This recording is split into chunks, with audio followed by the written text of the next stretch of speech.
moment, one of you just do a quick recap of what happened last week.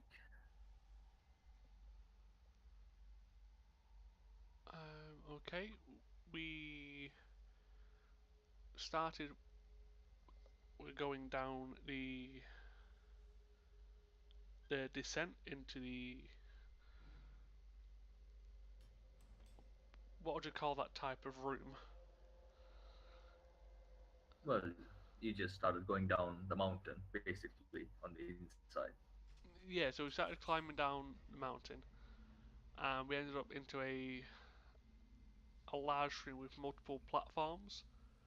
With, from what we could see at the time, was just nothingness below us.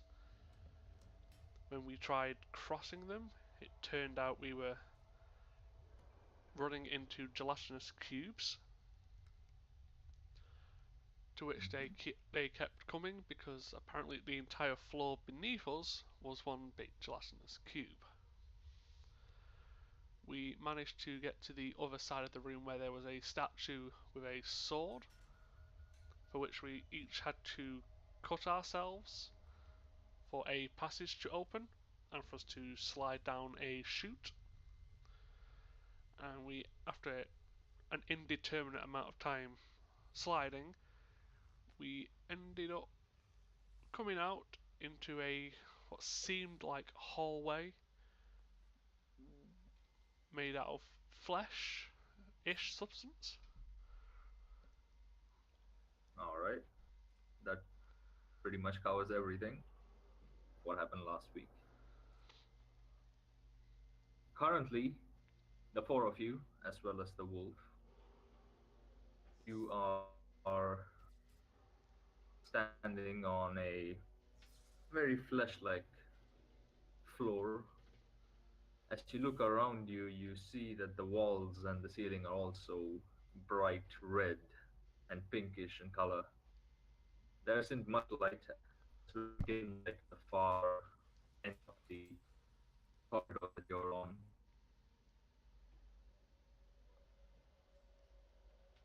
That's mostly what you see from here.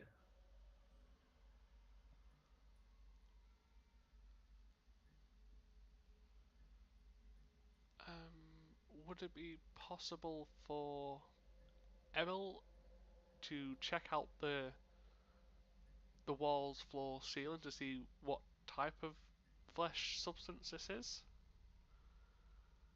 Alright, you can roll, I would say, nature check. Okay.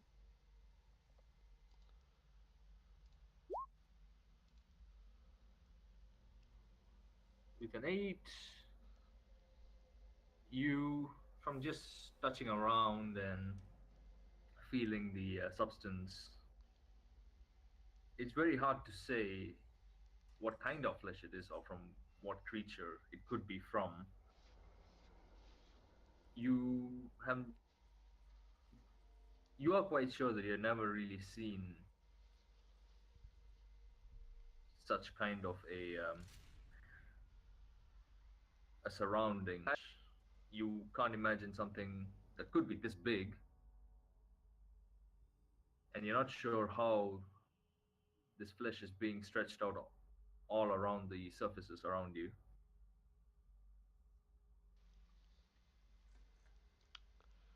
But you can feel what seems like some kind of fluid, just like how blood moves in beneath our skin. You can feel some kind of, well, all of you, not just you, but all of you can feel this fluid moving underneath the surface.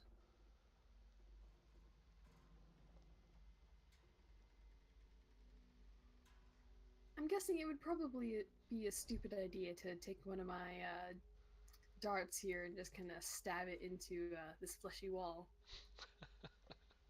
You can try. I think I shall refrain for the moment.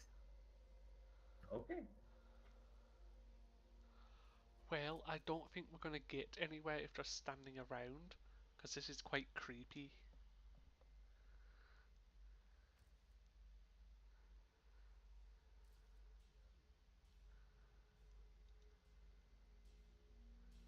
So is it like a tunnel around us, or is it just kind of like we're enclosed inside of a certain area?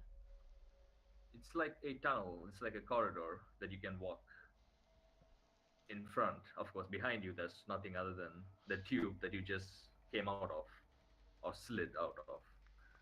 In front of you, this corridor starts. It moves. I would say as far as you can see in the darkness, and it is the the height of this tunnel slash corridor would be about 8 to 9 feet. It's not too high, but it is high enough for all of you to stand.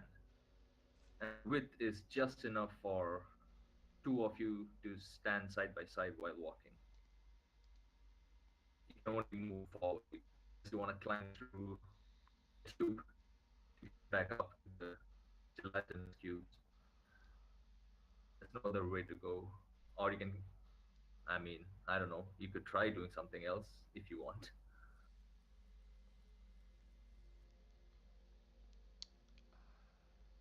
Well, I don't think we can go back, so I guess we're gonna have to keep on going forward, or maybe through.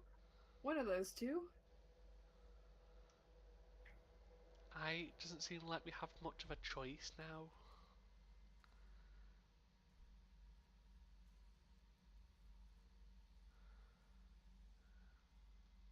Um, so I'm guessing we'll just head down the corridor because we've not really got anywhere to go.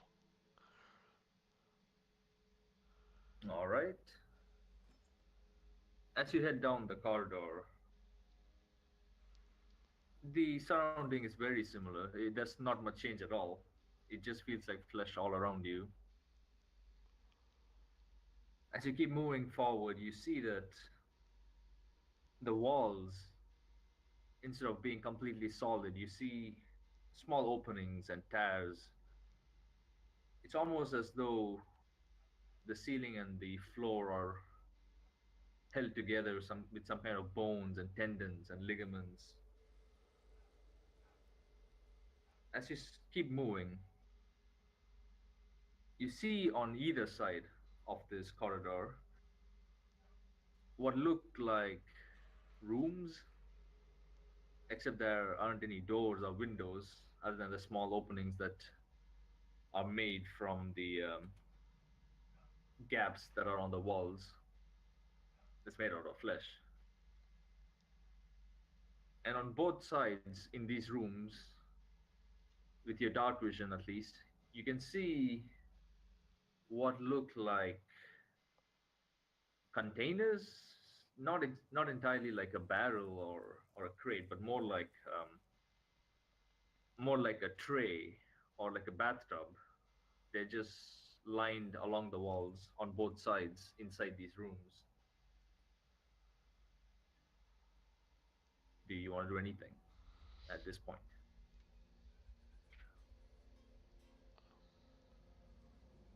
Could we investigate them?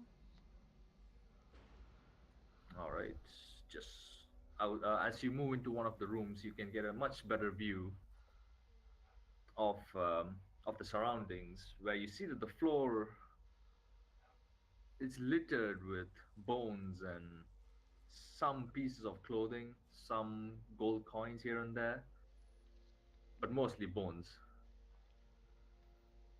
As you go towards this container, that this bathtub looking container, on the inside you see that it is very clean. There aren't any bones or anything inside as far as you can see, but you can roll an investigation check just in case.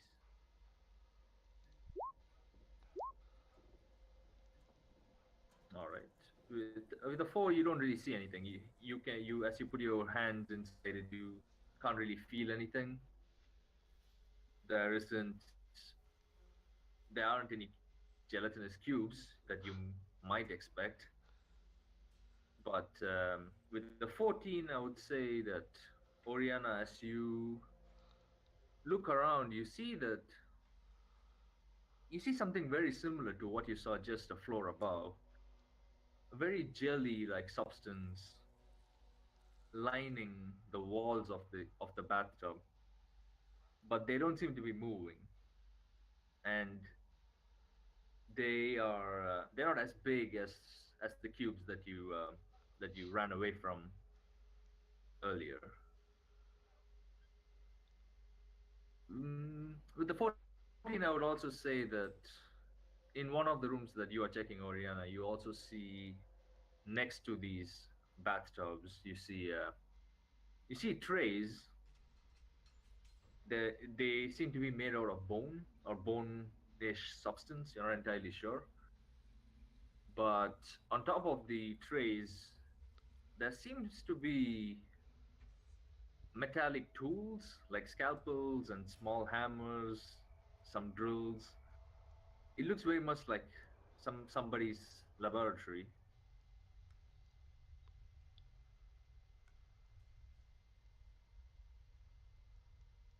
that you see inside with the investigation checks at least. I don't recommend touching the inside of these weird tub things because there's more of that jelly, I think, is what it looks like. Yes, this place just seems off, if you get my meaning.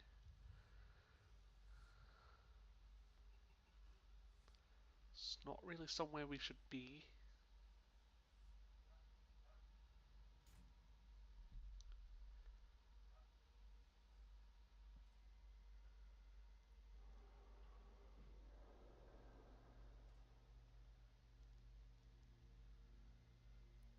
The bones scattered around, are they all humanoid or like some of them like of like smaller creatures or larger? Some of the bones are larger than, I would say, a normal humanoid skeleton, but none of them are smaller. There are many humanoid sized skeletons and bones as well around. Would I be able to see what happened to them? Like if you had any gouges on the bone, or it just been disintegrated, anything? You can roll, I would say, a medicine check to see what you can Plus get from it eight. with Plus 8. well, it happens, you know. +2. With 11, you start to inspect these bones, and you really don't see any major defects or any breakages or anything out of the ordinary on the bones themselves. But of course, what you see, what both of you see, are that the bones don't have any kind of flesh on them left. They're just bones. But with an 18, as you kneel down and start to investigate the remains, you can somewhat gather that these bones are probably left here for at least 3 to 4 months. You would guess that it's about 3 to 4 months since the last time the bones actually saw any flesh on them.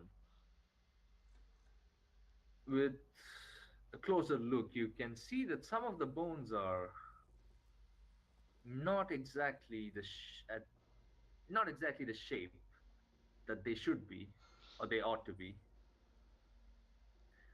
Some of the bones that are supposed to be your leg bones, they seem to be slightly bent. The skulls seem to be bigger than the normal size.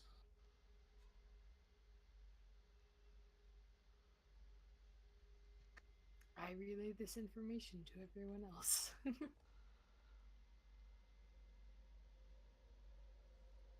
The wolf starts to lick on some of the bones. Well, I'm glad someone's enjoying this.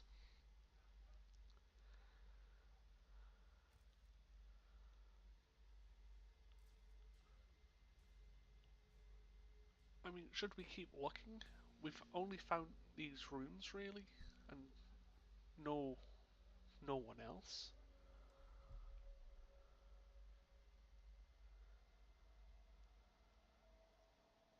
Well, I don't exactly know how we're supposed to get out. I think those jellies have our exit pretty well covered. That and there's a big mechanical dragon Both. above them. What is your perception? Passive perception? Uh, Whichever one 12. of yours is higher. I've got 18. With an 18, you can hear what sounds like very similar sound to when you pierce someone with a sword. The sound of blood and other fluids splashing out. You can hear that just a few feet to the other side of this room, further inwards,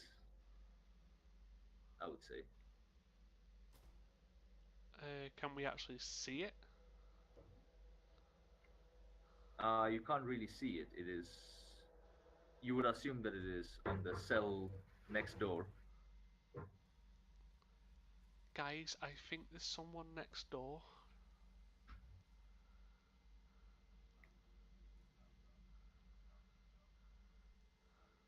I start making my way out.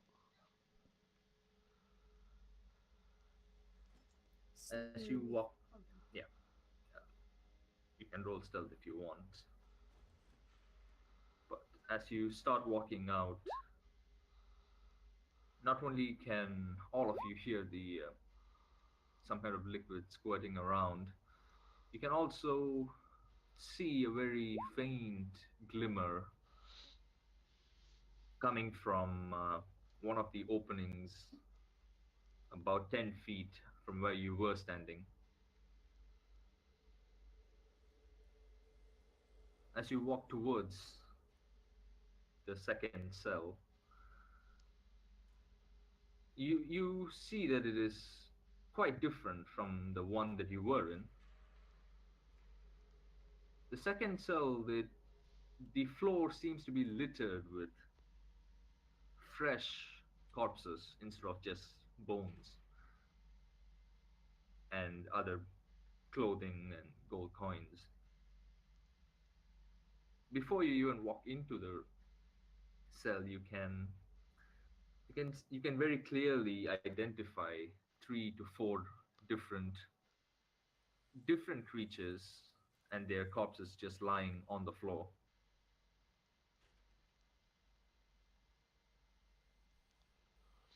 At the rear end of the cell, about 30 feet away,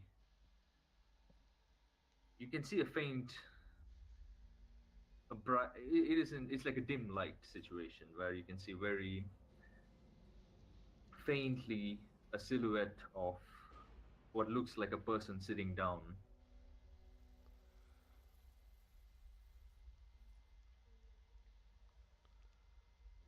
Have What they would you like? noticed us?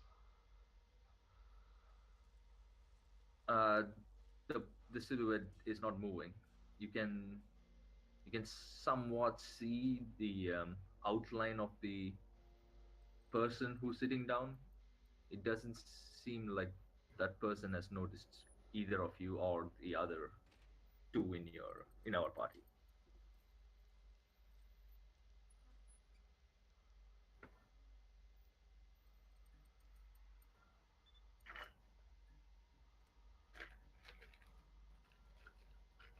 Are you guys bringing any light on you, or Uh, is there no light on you? I don't need it, so. I think we've got light for the wolf. Okay. What's the radius on the light? Uh, 20-foot 20 feet. Oh, okay. radius. You can see that the 20-foot dim light of the light cantrip that you have casted on the wolf, it somewhat reveals this person who's sitting very calmly on a similar bathtub like container.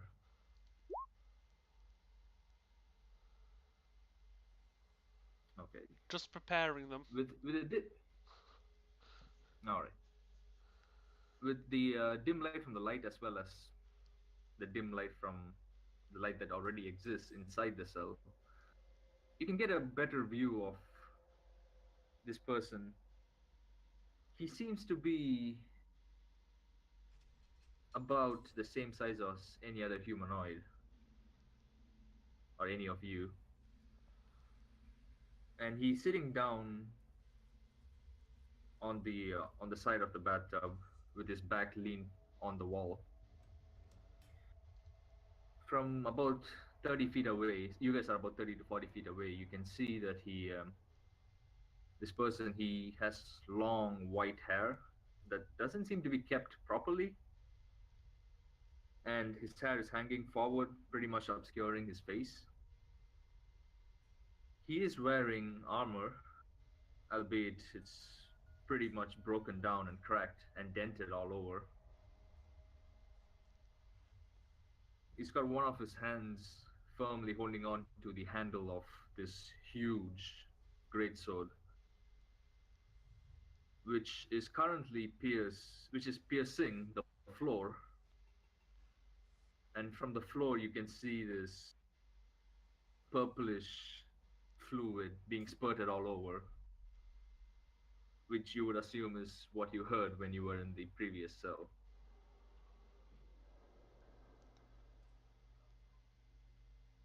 Hello?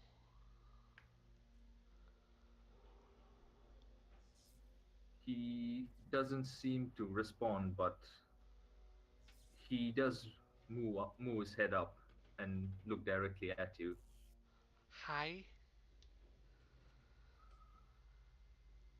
Are you here to kill me? Well, I don't even know who you are, so probably not. His eyes light up as you can see he's in a very threatening glare towards the four of you. What are you doing down here? No We- one is supposed to be down here. Well, we met a mechanical dragon. We came down looking for treasure. Got attacked by gelatinous cubes. Came down a slide. Found this creepy ass hallway. And we found you sitting in a creepy ass room, stabbing the floor. You see him look up, and you can see his very crooked smile that he has on his face when you said that you came through all the.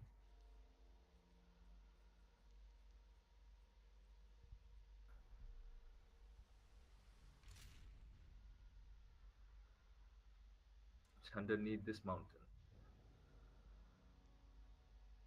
Should never have listened to the dragon.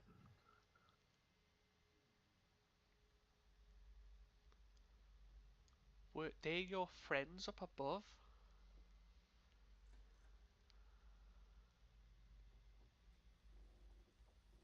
Great sword and pierce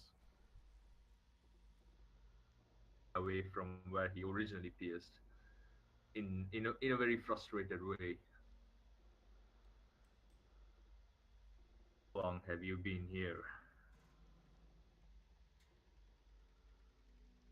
Ah, probably less than a day. Maybe a day.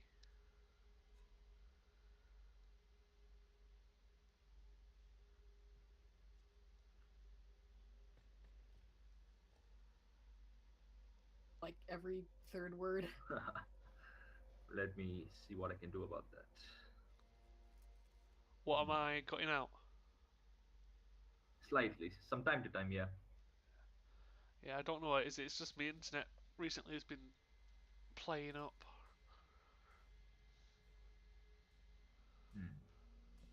think it's fine now. Let's just see if it cuts out again. Then I will try to change the server location. So he just asks, how long have you guys been here? Well, about a day, give or take.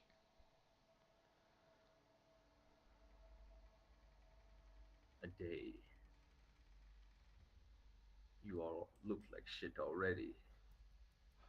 Well, What happened up there? he wasn't expecting a room full of gelatinous cubes now. Clearly, you did not prepare as well as I did. But seems like even my preparation has not helped me much. So I I guess you did see my comrades up there next to the dragon, or the so-called dragon. Yes, he seems to be a construct of some sort. It is it is much more than just a construct.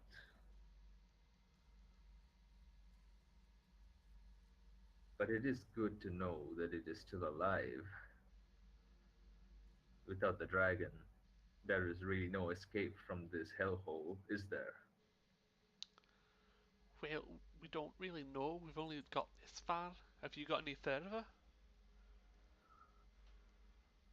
This is as far as it goes, my friend.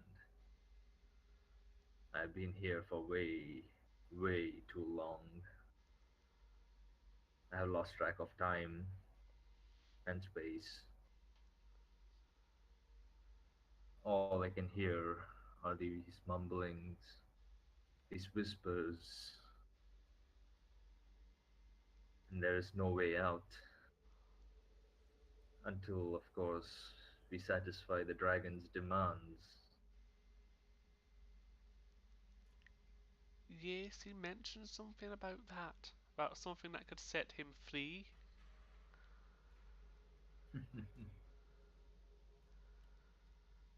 Well, he is right about that. There is something in this mountain further down the tunnel which seems to be in control of all creatures and machines. But I do not believe destroying the mind would help us in any way. If we let the dragon go free, what is it to say that the dragon will help us get back out of the gate? Well, the dragon wants us to bring the item to him. So if we get up there with the item, once we get out, then we can deal with it. It is no item, young man. It is a living creature that controls the dragon. It is almost impossible to bring it all the way up. It would even be better to go up empty handed and try our luck at destroying the dragon. It's a fool's errand to go and pick up what the dragon wants. Why? What is it? Can both of you make a wisdom save? I will make the wisdom save for Jana. Crushed Shit. it. Do you want some of mine? You I'm can add dying, guys. you can add 5 to it as you feel like you are currently in a very friendly aura around the gentleman that you're talking to, and you seem to be far more wise. You're wiser than you are. But even then, I guess it's only an 8, so it's fine. That's 27. Okay. So, Ebel, you don't really feel anything except the eeriness of the surroundings, especially in this creepy cell and the tunnel. But Oriana, you can hear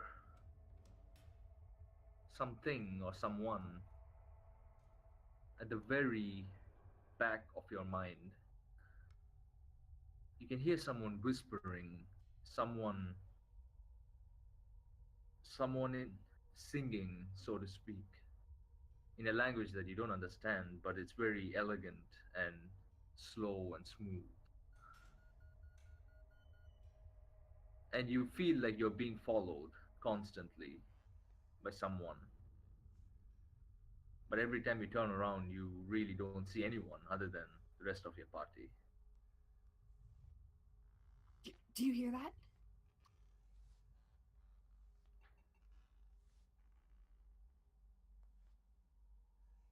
Jana replies, "Yes, I do. I thought I was the only one who could hear that."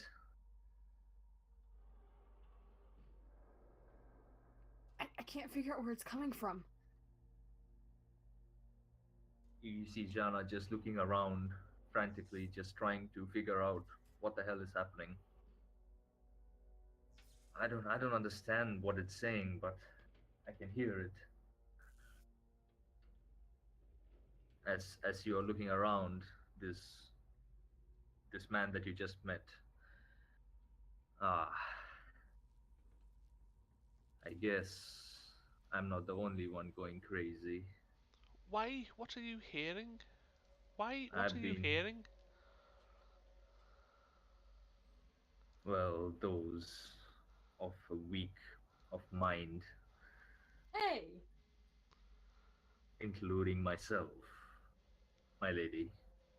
Still objecting. We we can hear whispers, faint whispers, incomprehensible ones, constantly. It is almost as though someone is following us, someone is following our minds. But I think I know where it originates from. Would you like to see? Well, before we go, could I at least check both you and my party over?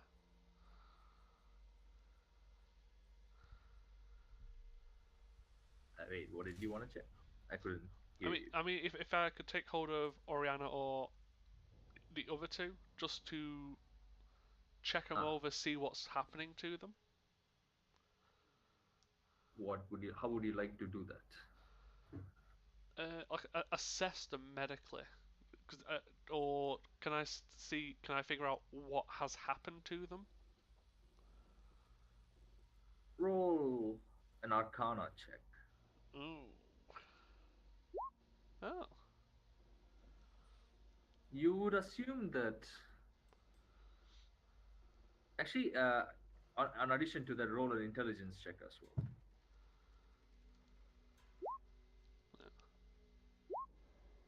Okay. From all the things that you have seen in this mountain, from all the way up top, all the constructs, the dragon, the ooze, and now your surrounding, you feel that there is some kind of connection to all of these things, something that is not physical, but what Jana would say and have already told you while you were still two floors up. It seems to be psionic in nature, something that you haven't really come across before, but you have heard of the psionic powers and beings which can affect your mind without actually even appearing, or it could be miles away from you and it can still affect your mind. Would I know if a lesser restoration or a dispel magic would work? With an 18, I would say that until you find the source, you cannot be sure whether any spells would work. Okay, It's not like it's not like Oriana and Jana are actually being magically possessed or anything. they're just being messed with. Yeah, they're themselves, but they can just hear things. Can you guys describe what you're hearing? Really pretty whispers all around. Could you repeat them? Could I repeat them? Uh, it's incomprehensible. You don't even know what language it is being said in, but you can. I would say you just roll like a performance check or something. Yeah, performance check just to see. Yeah, you see Oriana trying to whistle to the tune of it, but she can't really repeat the words per se. What about you, friend? You've been hearing this for a lot longer.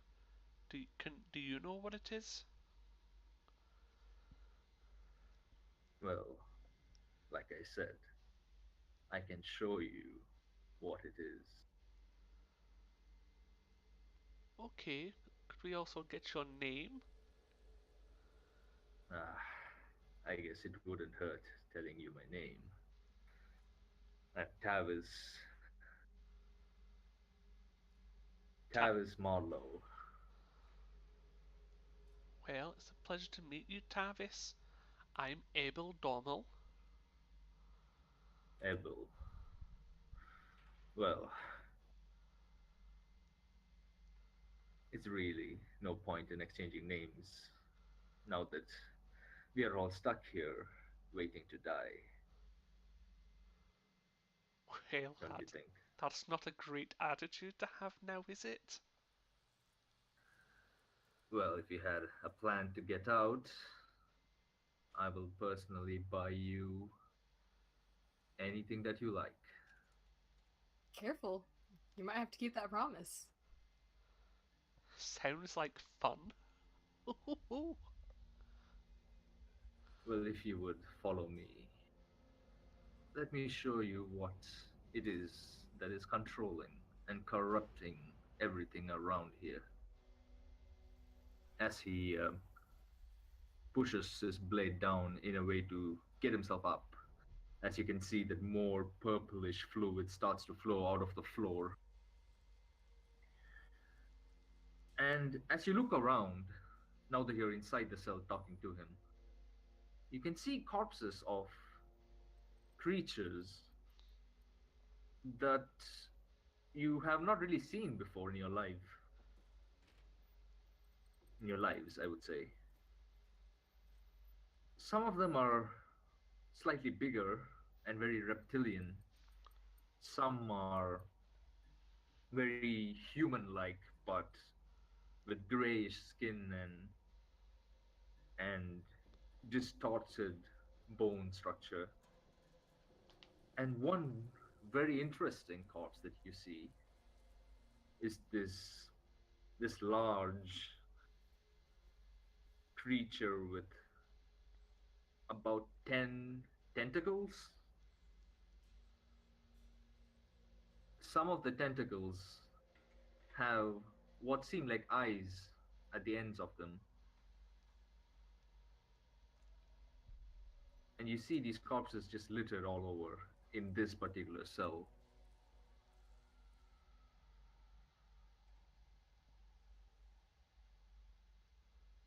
someone's been busy. Well, I've been stuck here. Only the god knows how long. Need to have a hobby, don't you think? As he walks past. Well, do you want to? What do you want to say? I want to go up to the beholder and just cut off an eye stalk and then just stick it in my backpack. Okay. As you go to this beholder, which is, well, you think it's a beholder. The thing It that looks I very much assume like a is a beholder. beholder. It looks very much like a beholder, yes. As you go to cut off one of its eyes, you realize that only half of its tentacles have eyes on them, whereas the other half, they're just tentacles without any eyes. And unlike other beholders that most of your characters would have read about, the eyes are different. They're very cloudy and whitish, like very pale and smaller than what you would expect of one of its eyes, and you put it inside your bag.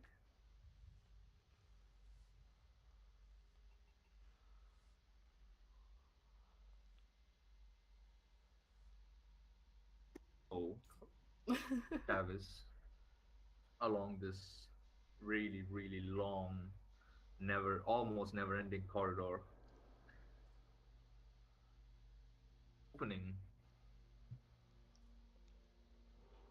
and through this opening, you can actually see light being emitted by something. What from the distance they were standing from, but you see that it is about. Let me check. About it's about 30 feet below you, which you can somewhat climb down, and the surroundings are still very fleshy and organic in nature. As Tavis brings you to the room, you finally get to see what is at the very bottom of this mountain.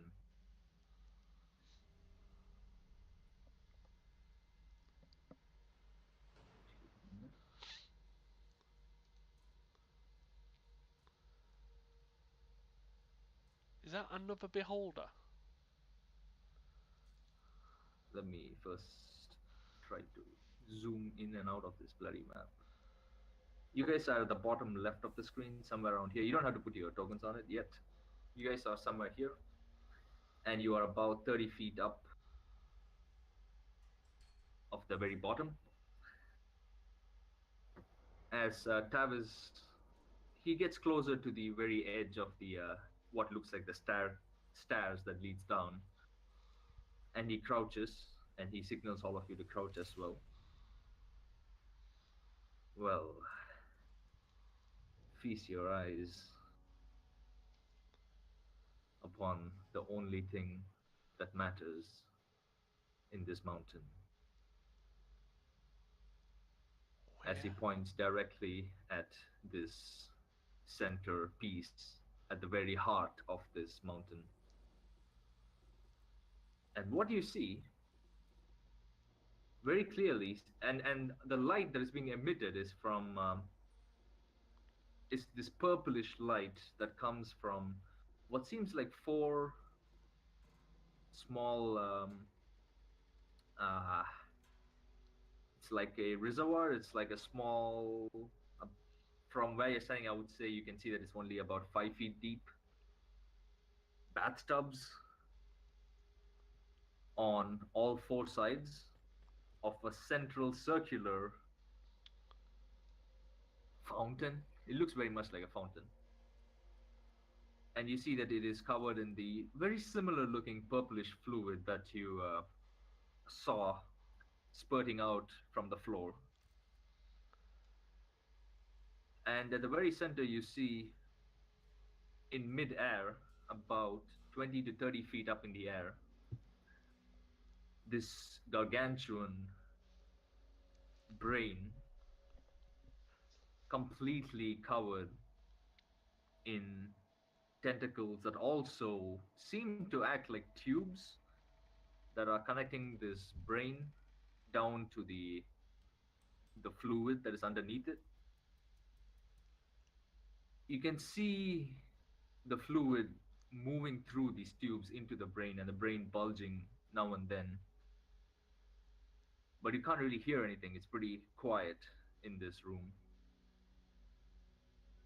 It is a pretty huge room. The ceiling itself is about 150, maybe 200 feet high. You can barely see it. The ground is once again flesh, made of flesh, you would assume. And on either side of this gargantuan brain, you see two similar, not well, not similar, but two creatures that you have seen in the cell before. The smaller ones that you see all around this beholder looking thing, they seem to be the same body size as yourself, as a regular human, except their skin is grayed out, and they all seem to be in a very calm state. They're not really moving much. You can see them breathing, but they're not really moving or talking or doing anything else.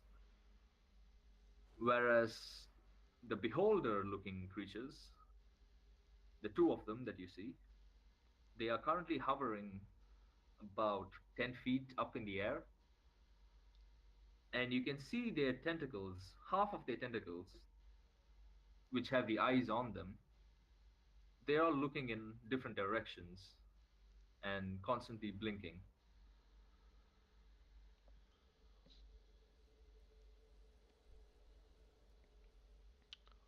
What is this? Could I have come across any of these beings in my research? Uh, One second.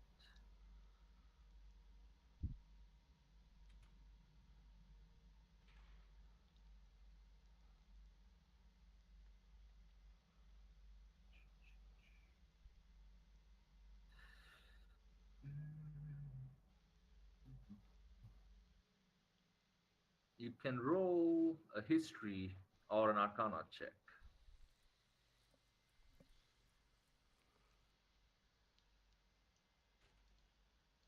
I would say with a 16, which creature do you want to look at, or do you want to look at all the creatures?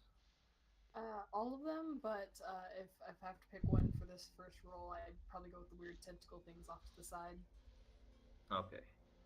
So the tentacle looking things, with a 16, you were half correct when you guessed that they could be beholders, but except for maybe 80% of their anatomy being similar to beholders, they are pretty different when it comes to their skin color and how some of the tentacles don't seem to have any eyes on them. These creatures, they seem to be derived from beholders, but changed genetically, either through experimentation or some kind of corruption that you're not entirely sure of. But that's mostly what you get from history with the 16. If anything, these gotta be pretty ancient. Do I know enough about beholders to know how they propagate? Mm, Don't they just think about another one and it appears? Yeah. you would know that these move similar to beholders from just their anatomy wise and the way that they are hovering. But other than that, it's very hard to say anything really about these creatures. Or can I use that same check for the rest, or should I roll again for each of these duties? Uh,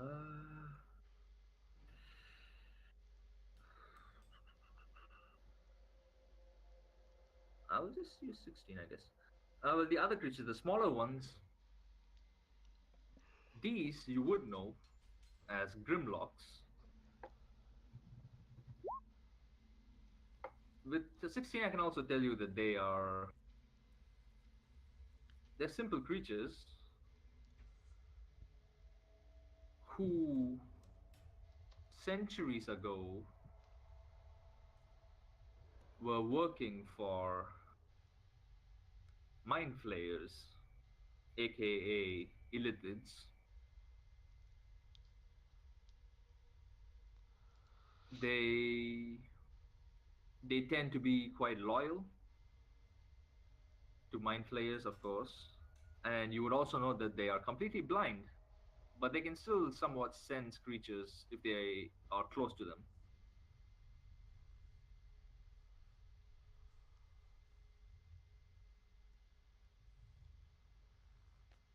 Other than that, you don't really know much about Grimlocks at the 16.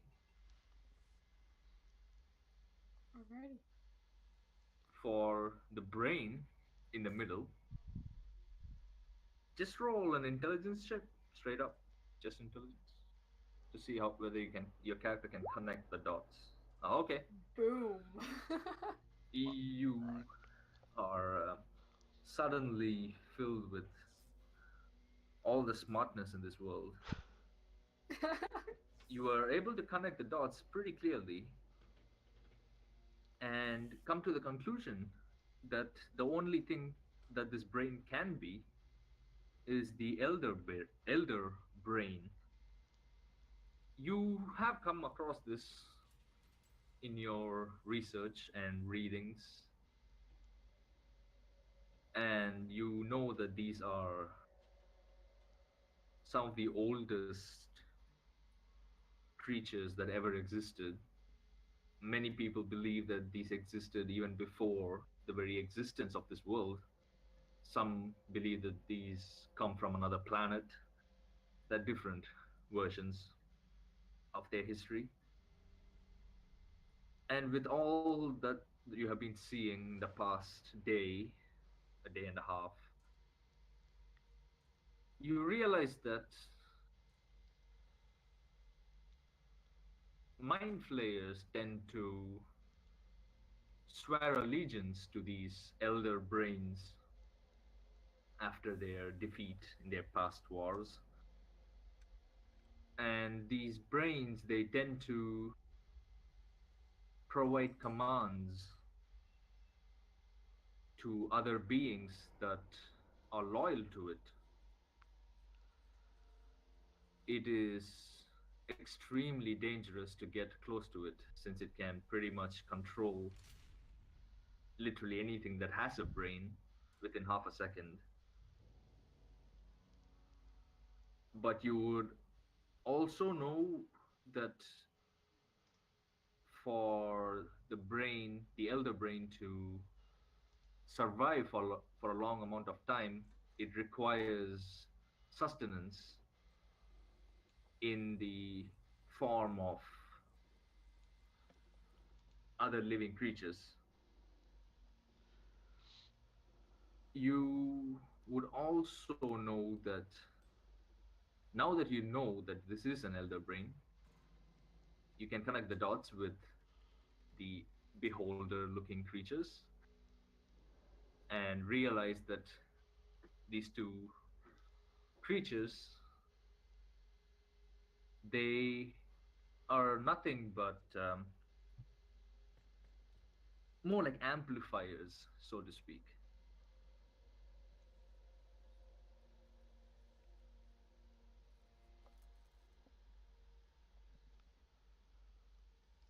relay it to other creatures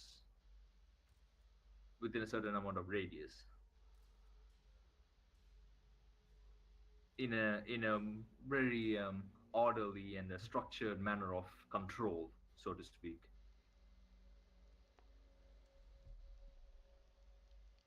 But now you would know. Mm, would you? I think you would. Let me just see. With a 21, you know what year they were birthed? Yeah, I was gonna give it. Yeah, I'll give it to you. You would know that with the 21, you would know that mind flayers, they tend to experiment with creatures. Many creatures that they experiment with tend to change physiologically and mentally, and some of them, when the experiment doesn't go the way that they wanted, some of these creatures get corrupted. You would assume with your 200 IQ that these creatures, beholder looking creatures, could be birthed in a very similar way using this purplish looking substance that from time to time is bubbling from here and there.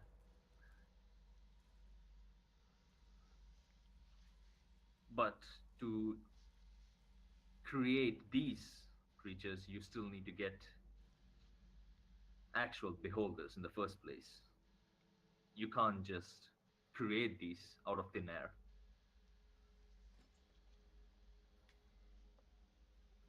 All right, cool. Could I roll another check to see what this purplish thing is? Okay. What check would that be? Eh, Arcana or Nature? I would say. Could You are I? pretty far away. You are like, at best, you are about 70 feet away. So, Could, unless you want to get it out from a different part of the mountain. I mean, could I offer assistance? Sure. Are you looking at the liquid here, as Uh, in on the map? As in, yeah. yeah. Okay. Either Arcana or Nature, both works. I'm just gonna do Arcana. Okay. I'll take the 18. As both yourself and Ebel start to wonder what this liquid can be, after realizing that this liquid can corrupt and change living creatures, you realize that it is it has it has a magical aura, a magical aspect to it. But if you want to just look at it chemically, it is just brine. It's just water that is extremely salty. For anything else, I would say you will have to either touch it or be very close to it or have some kind of alchemical way to figure out what this liquid can be. Alrighty. I'm just gonna relay to everyone that big brain thing in the center is in control. Tentacle dudes are amplifying signal to gray dudes, and purple stuff is probably bad.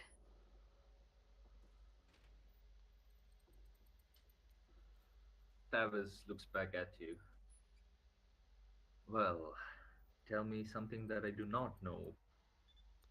Well, could you tell us how you got some of them away to that room and killed them? Well, I'm sure the good old dragon would have informed you why I am here. For I treasure? mean, so, well, treasures and very. Mm, you can call it a treasure, but it would be an understatement. What I have been looking for quite a while, and have finally found it in this hellhole of a place, is this. As he reaches into his bag and he pulls out the He pulls out what looks like a very spherical object that is covered with, that's wrapped up with a piece of cloth. He very gently opens the piece of cloth, and you see a spherical orb with dragons engraved all around it. Could I make a religion check? You can, yes, let me. Technically, Can you I make already a have the. history check? Yeah, yeah, you can make history check. It's in this picture on Discord somewhere. Ah, there it is. Oh, shit. Can one of us help the other? I Can we will help each say other? that you can. Why don't you roll for Lillian to see if she can help? Either of you. I've got a sheet out. Uh, I will roll for Jana to see if she can help with Oriana with the history. Yeah. let's take those So two both of you, crits. yeah, both of you get help, and 1 second.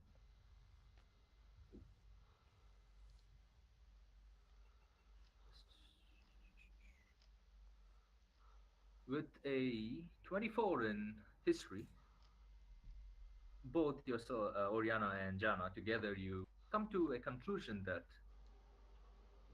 this has to be the legendary orb of dragonkind, or one of the orbs of dragonkind, that not a lot of people believe that it exists on this world.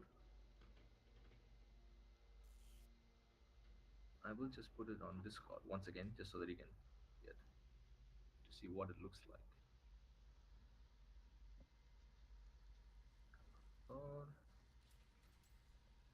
you already seen this as your first set of characters, but this is the first time the second set of characters are seeing it. And with your history, you can. And by the way, it's not green.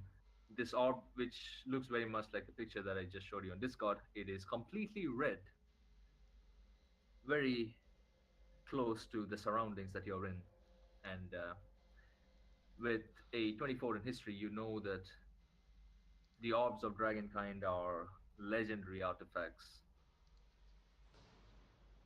which, in theory, can control dragons.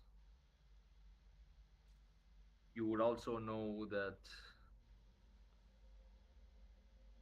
there were five of them, five of these orbs that were scattered around the world, but only three of them exist on the material plane.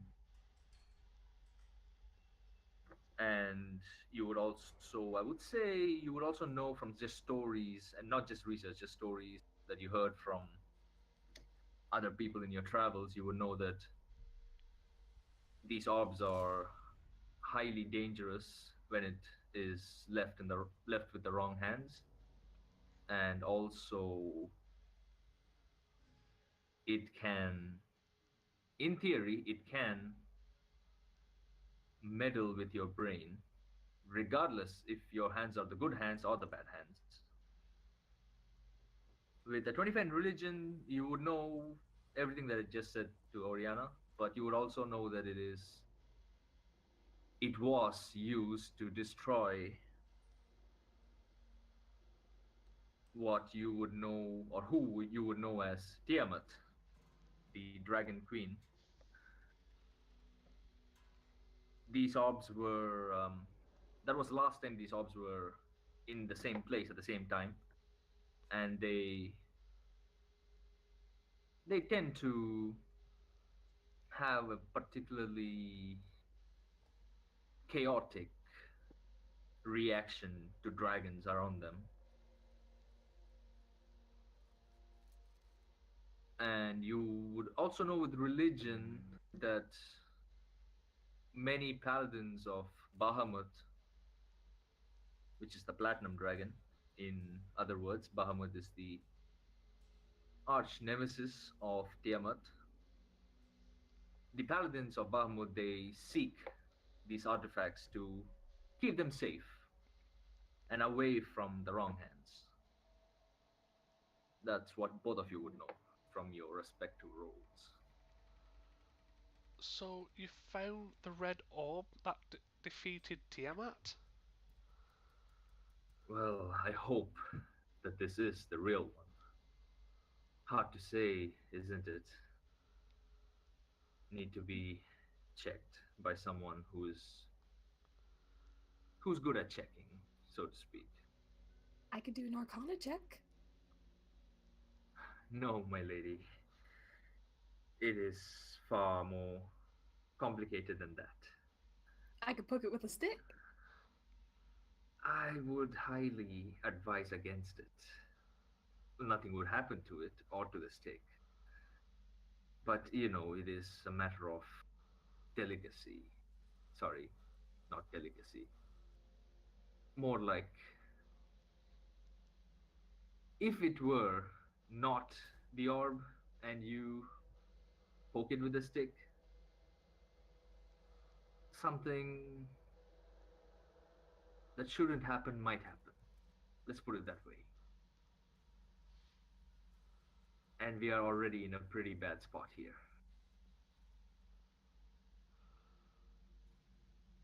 So, in all fairness, it sounds like the dragon above us wants that artifact. Well, I thought of the same thing. But you do know that that dragon is not really a dragon, though. Yes, but I don't think the dragon knows that. Because I True. mentioned it to him in Celestial, but he didn't quite understand. Take.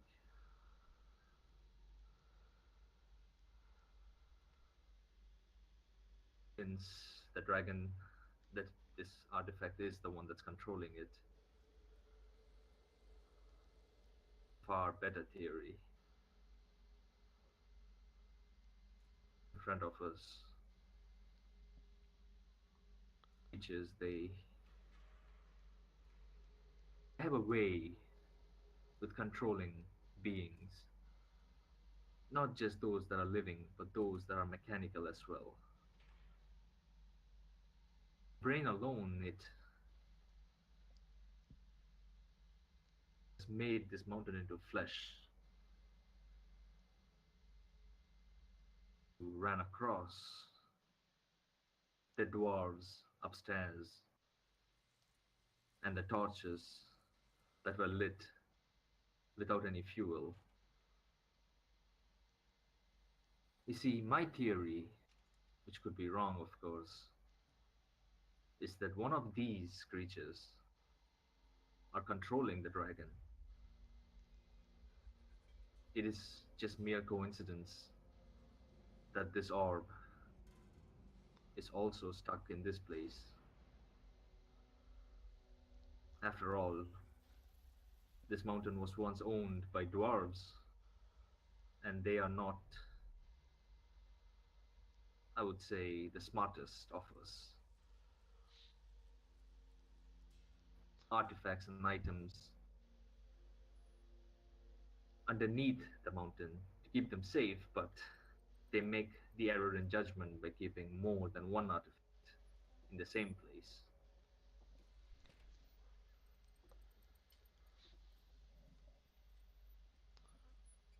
I say, if we were to destroy said item that is supposedly controlling the dragon up above, it has got to be the brain itself, or two of those beholders. But I could be wrong, of course. I've been stuck here for way too long to be rational. Well, it seems like we're going to have to go through this to be able to go back up. So the first question is, with these beholders, do they actually cancel your magic? Because they don't seem quite like true beholders. Well, these beholders, they're not exactly beholders, of course. also have been changed through and through. If anything, all they're doing just relaying messages and commands from the brain to everything else in the mountain, possibly the dragon as well. But having said that, if we kill the brain or both of these beholders, I doubt we will be able to get past the gate between us and the dragon. If there is no one to control the dragon, what is it to say that the dragon just flees? Or stops working. Both are equally bad. We Well, need the dragon to open the gate for us. not necessarily. There's another way then. Well, it's a gate with bars, so if we got up to the top, I could turn into an animal small enough to crawl through, and if the dragon stopped moving, I can take its eye, and if it's gone, well, it seems we'll be digging. Well, I guess that could work, but it's going to take a long time to dig through the ice. And even after digging through, you're still going to meet with the metal. I'm not sure how we're going to dig through that. Well, it seems our options really are to stay here forever and play with these fellas, or to give a dragon, even a mechanical one at that, a powerful object for dragons.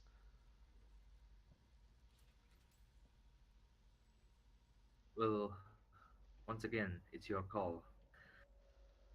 I have tried almost everything to get out from here, and all I can say is that there are no exits from down here. The only way out is to go back up. If you believe that it is the orb, then we can barter with the dragon. Unlikely that the dragon might let us live, considering that it's not really a dragon. Or we kill the dragon on the way out. An impossibility by myself, but now that it's five of us, I believe we can take him on. I mean, it comes down to that question again.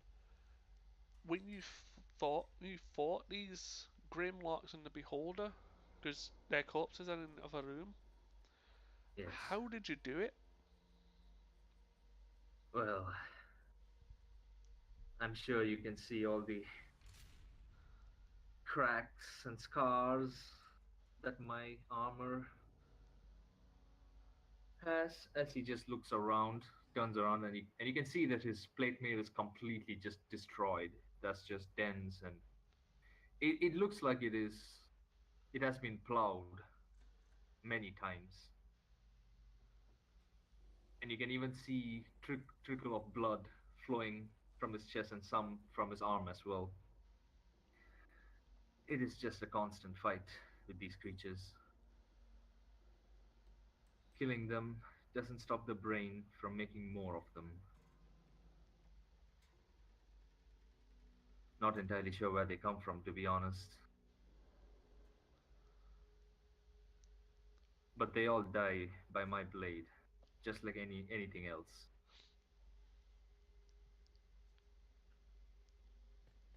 But again, as someone who has magic, do these beholders, whatever versions they are, do they stop magic? Well, not really. But they do have magic within them, so to speak. Their eyes, they're treacherous. they tend to meddle with others around them,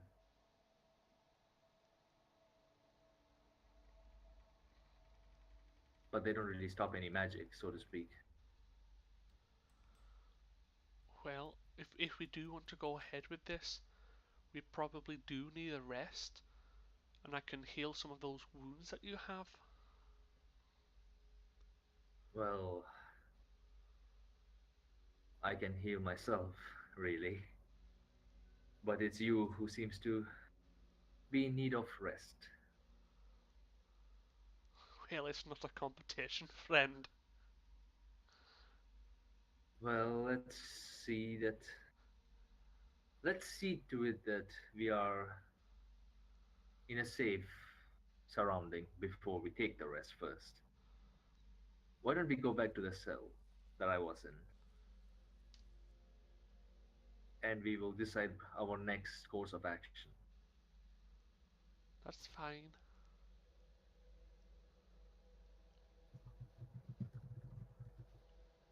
As you see him leading the four of you back to the cell,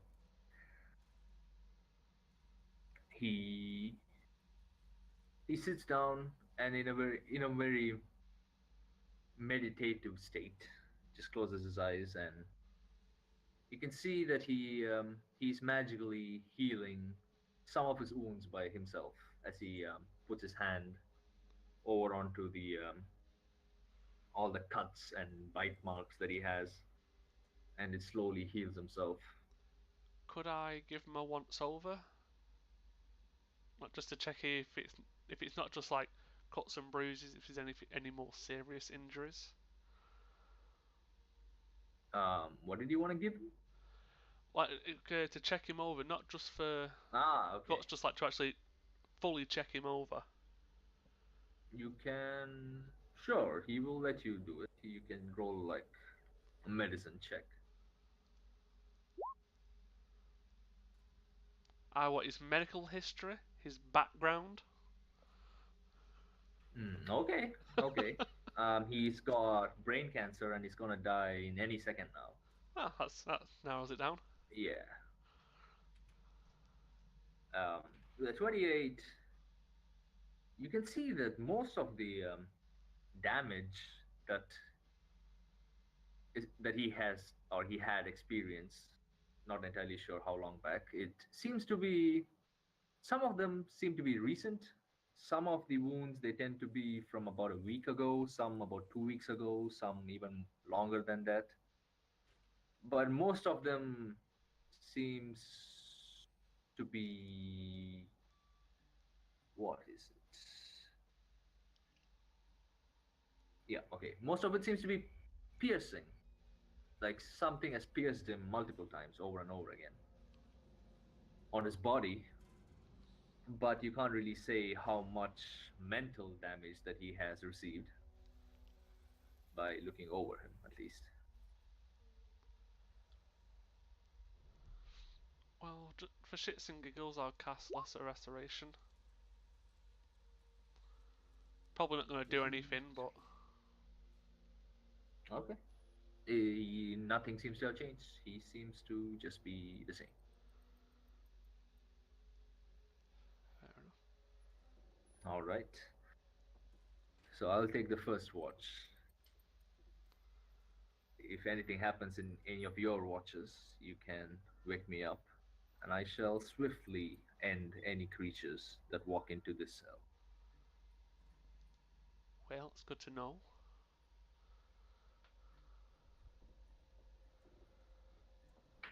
Does anyone want to do anything before taking a long rest?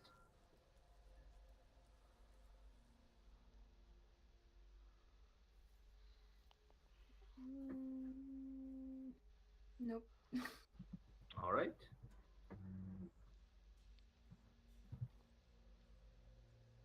Let's see. I'd say make a fire, but if we did that, would be making barbecue. True.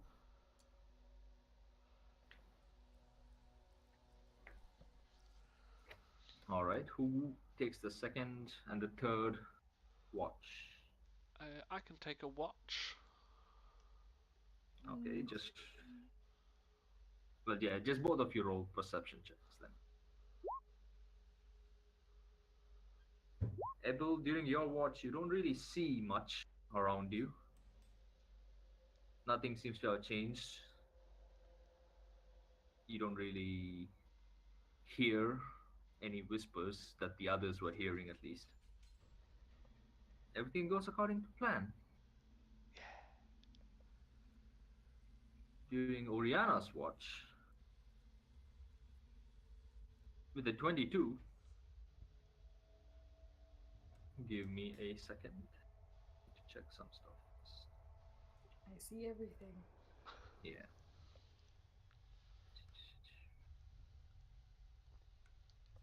Mhm. You can even see the future.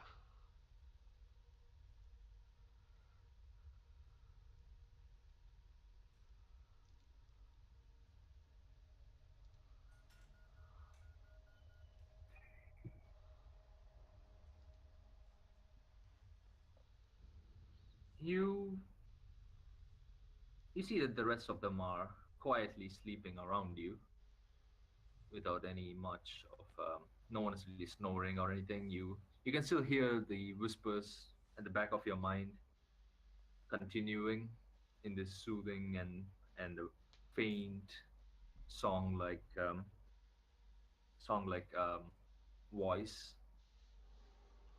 As you were just looking around, you don't see it, but you can hear something sliding or dragging across the floor, so to speak, coming from the cell next to you.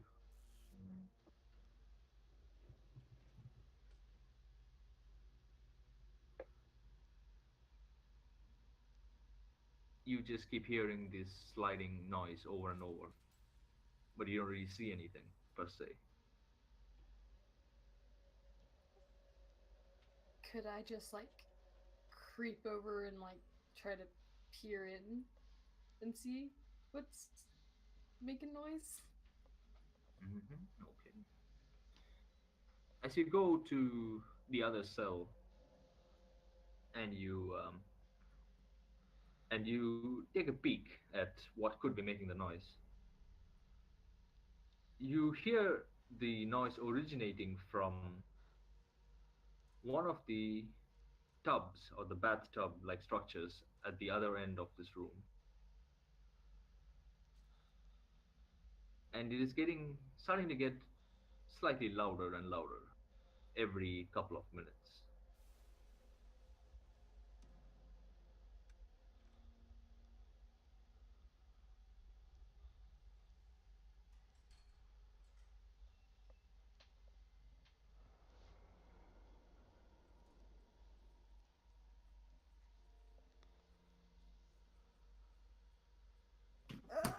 Okay.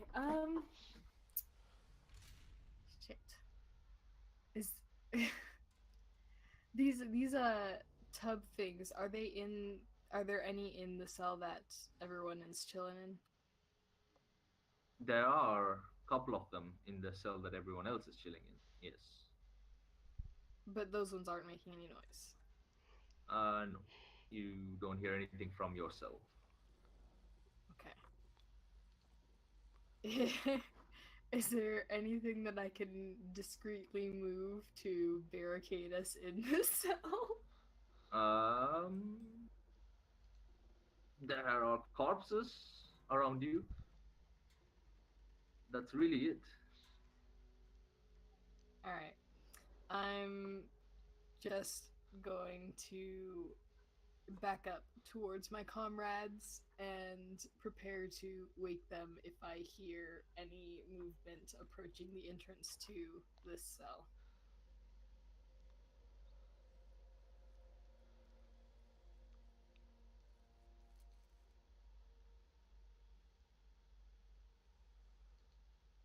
And you can hear the very similar slippery and sliding sound coming closer and closer to yourself. As you want to do anything immediately, you don't really see it yet.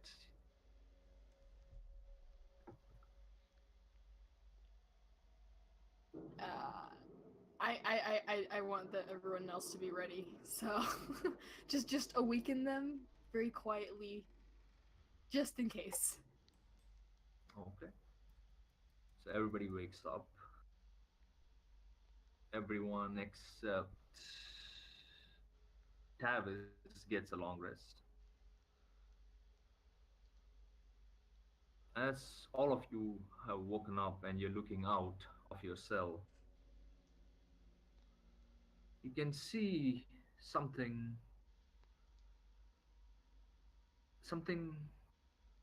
very jelly-like, similar to the gelatinous cubes, but not exactly a cube. More like a creature itself. It doesn't seem to have any distinct looking features. It doesn't have legs or arms or hands or even a face. But it's literally just a jelly that is slowly sliding towards your cell. The only reason you can see it is because of the stark contrast between the red surface and the green, dark greenish looking jelly.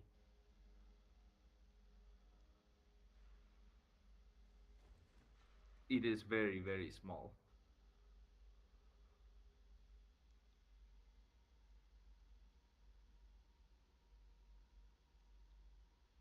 Can we all see this? Yeah, you all see it very slowly approaching you guys. You're not sure who it is approaching, but it is walking towards you. Well, sliding towards you. Can anyone recognize what it is? Roll a Arcana check.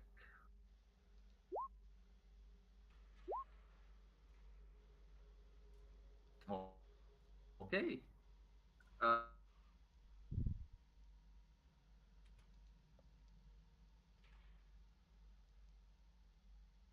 No idea. You still think it's some kind of a dream that you haven't woken up from. You are sure it's the brain and all. You know for almost a fact that these slime-like creatures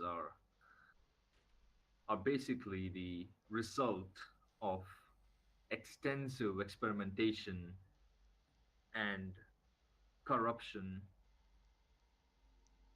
imbued to oozes. The ooze that you fought earlier or ran away from earlier, they are known to they're known to change in very particular circumstances that you're not sure of. You only heard of this, but they can change into these slimy creatures, which don't tend to affect you physically, but it tends to drain your memories away.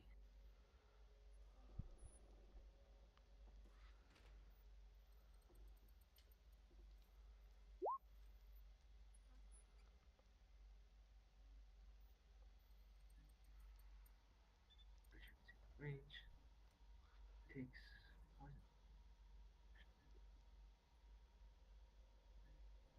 Okay. Let's keep the thing that takes the memories away from us. Yeah. Okay. These things are no bueno, guys. Let's see.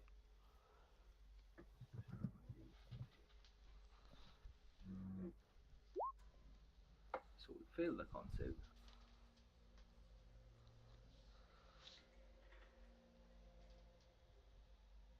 and I guess I need to roll a d4. Yeah, to decide what direction it moves. Yeah. Okay. Uh, not this. That way. Which way is it? It came through here, here, here, here. Yeah, so it starts to move slightly away from you. It doesn't move completely away from you. It starts to move sidewards. You see, poison does something. Okay, you as you cast the infestation, it seems to be confused and it starts to move in a completely arbitrary direction. And some of its slime jelly like body starts to melt but through this acid, but it is still moving carefully and quite slowly as well. Then I cast Ray of Frost from Lillian. Okay, that does hit. It.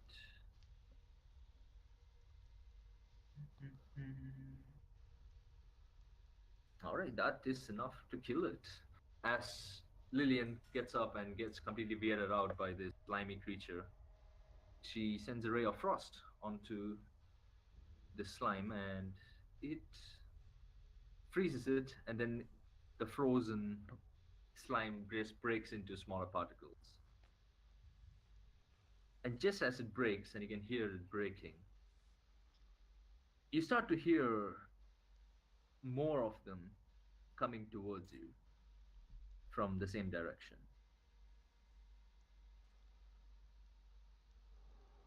And you can also hear with a 22 in, well, natural 20 in perception, you can hear loud, not very loud, but relatively loud thuds, almost as though something is falling onto the surface from up above towards the direction of the brain that you just walked away from.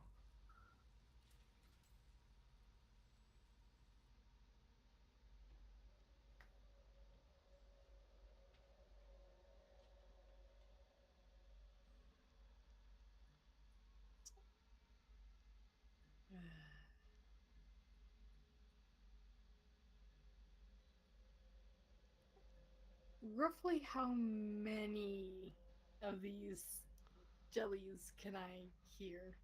Does it sound like? I don't know. You, the thuds, you can hear 4 to 5 of them every couple of minutes. All of you can hear it now. It's starting to echo through the tunnel, and you can hear them very slowly moving towards you. They don't seem to be quick, but they are moving towards you, and they all are similar in color and in size. They are small and they are dark greenish. And from the distance, you can see that some of these slimes they tend to have bones engulfed in them. Some have weapons engulfed in them. Some have broken pieces of rock. Some have just a few gold pieces. It just seems like they're just random objects that are encased in these slimes as they are very slowly moving towards you. Tavis looks up and he sighs. Ah, these guys again. They come from time to time looking for memories. I even let one of them touch me once. They don't hurt that much. They just want to feed off of our emotions, I presume. It's still best to destroy them before they get to us. Fair enough. As Do you know how long this generally lasts for? uh, it's hard to say. Usually lasts for about 10, 15 minutes.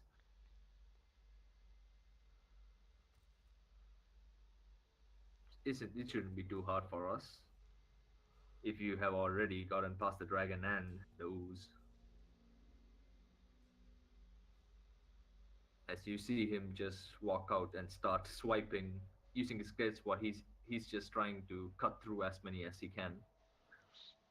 So I say, I think me and Lillian will just keep casting cantrips at a distance.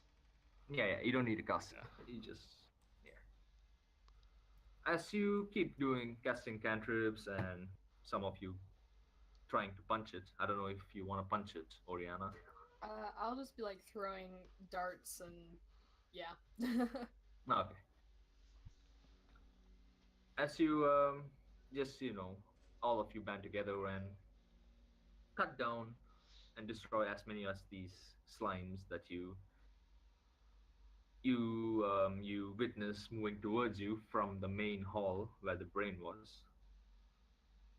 After about 15 to 20 minutes, the sound of these loud thuds come to an end, and you don't. After about another couple of minutes, you don't really see any more of these slimes moving towards you. But it is safe to assume that they don't seem to originate from the ground. As a matter of fact, it's complete opposite. They seem to be coming down from the ceiling.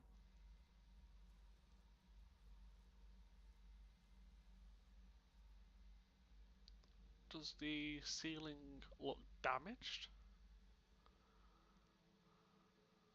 Which, where are you standing currently? As in, are you looking at the ceiling of this tunnel, or are you at the main hall where the brain was, and then checking the ceiling?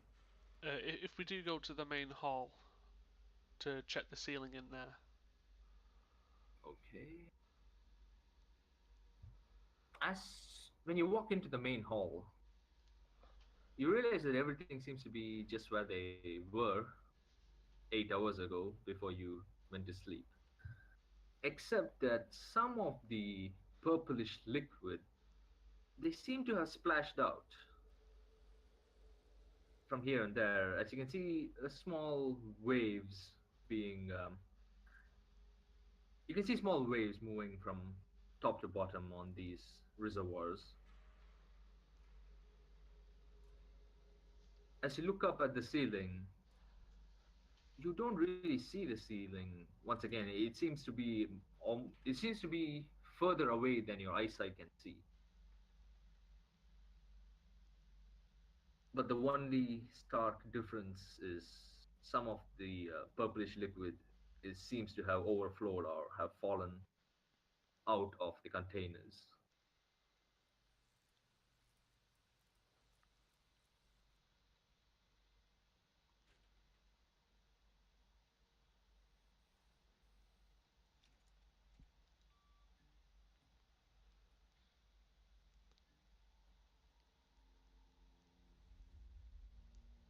so if we do decide to go ahead with this, does anyone have any plans of how to not get overwhelmed by two beholders and 12 other things?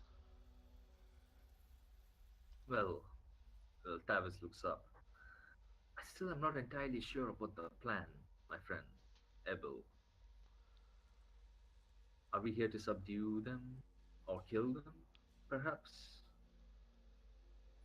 Well, if we can get the main brain, the rest will probably just stop moving. Well, that would be pretty accurate, yes. And I have some spells which can cover an extremely large area to stop things coming towards us. Hmm. It could work. But I still say that we keep one of these beholders alive. Or, well, we can knock it unconscious. But if the dragon does want something, and if the dragon still somehow is alive, we can at least give him one of the beholders and talk our way through it. So, do you want me to start this off then with my area spell? Well, whatever you're gonna do, just don't get too close to the brain. Well, you don't have to worry about that. Well, I'm ready if you're ready. So, range. On the map, where would we be standing? Yeah. Let me put you guys on the map. Yeah, dude, I've got so much range on that spell.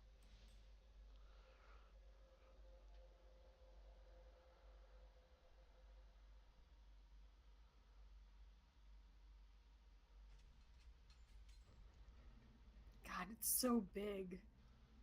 It is huge. Yes.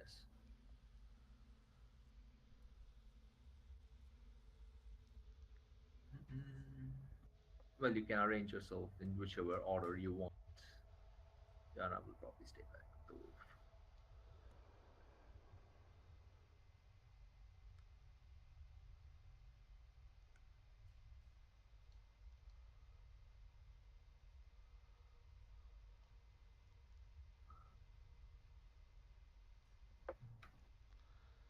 Okay. So I'm gonna cast it here, and that will cover everyone in the top left, and it'll also cover the brain. So I need to draw a big ass square now. 40-foot radius centered on a point you choose with range.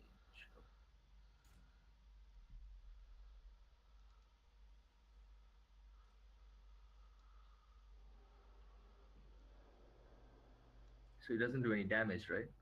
No, what it does is when a creature in the spell's area for the first time or on a turn starts there, must make a dexterity saving throw. If it fails, it falls prone. And if there's any creatures concentrating in the spell's area, the creature must make a successful constitution save or lose its concentration. Okay. So to a degree, it's a bit of a double whammy. All right. Let me start rolling then.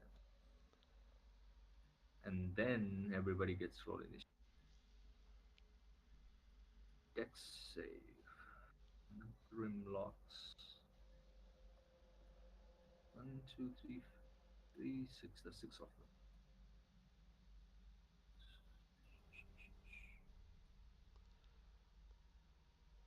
Start from the top. Go clockwise. 1, 2, 3, 4, 5, 6. Okay. So second, third, fifth, and sixth is affected by it. Yeah, and this is an every turn thing. Yeah. Let me just mark them. And now, this dude is gonna do a dex check. If it fails, it falls prone, right? Correct. Well, you see that it doesn't seem to be affected by the sleet storm at all. As a matter of fact, these beholder like things, which we can just call it by its name now that it has rolled, the mind witnesses, they aren't really standing on the ground. They are hovering at about 5 feet up in the air. Is it concentrating on anything? It actually is not concentrating on any spell God damn it. as of now. And the brain is also in the air, but let's see if it is gone.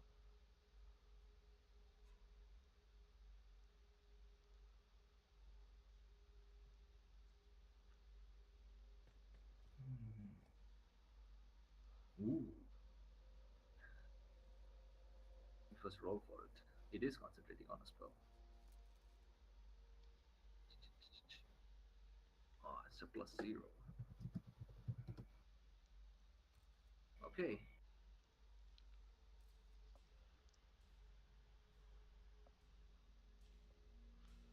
So it has to make a successful Constitution saving throw against your specific situation.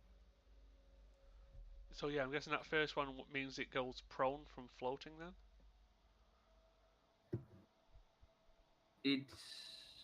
It's not floating. It is also in the air. Like I said, it's about 20 feet in the air, connected to the ground using the tubes. But we can see if it loses concentration. Ooh, it just makes it. Oh, god damn it. As you see that it is slightly affected by the sleet storm, as you can see the brain moving erratically, but it doesn't seem to fall to the ground or nothing else around it seems to change. All the whispers that Oriana and Jana are hearing, they are still hearing it at the back of their heads. I need everyone to roll initiative.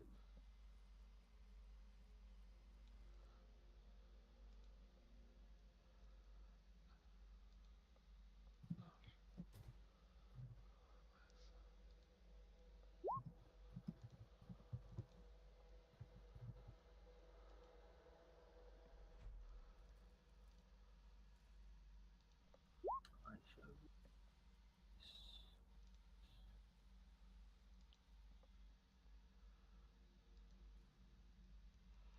And like I said, that's an every turn thing.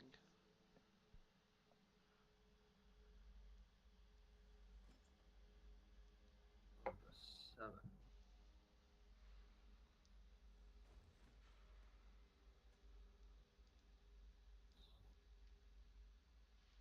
Seven.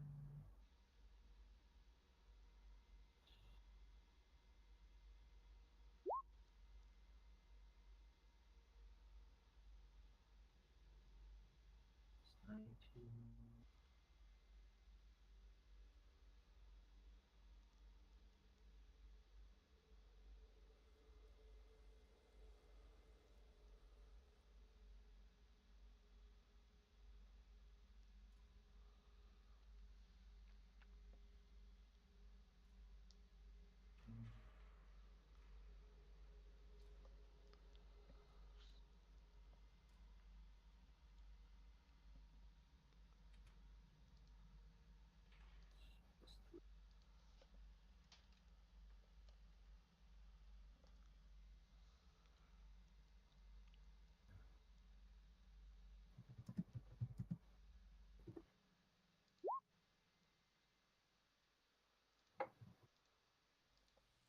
I will just give Jana to Oriana. You can control her for this session.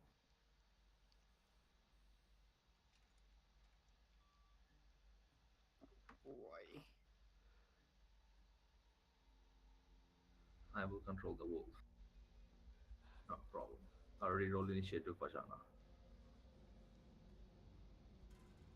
Outcomes.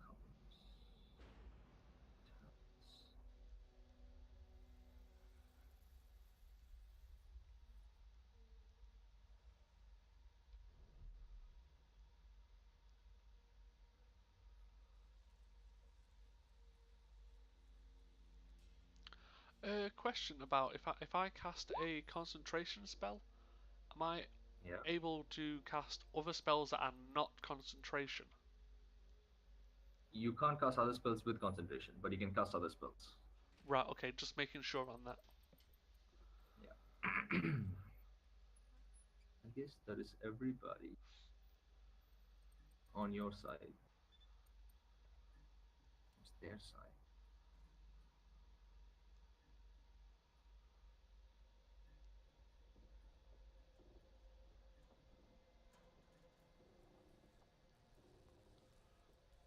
Plus one.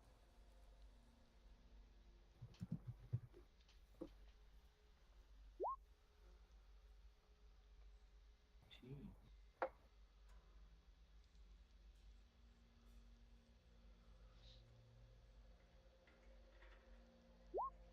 13.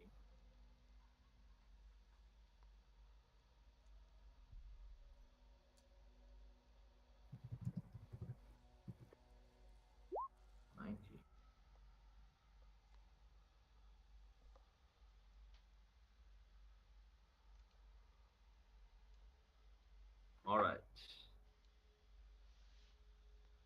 First, the brain will act.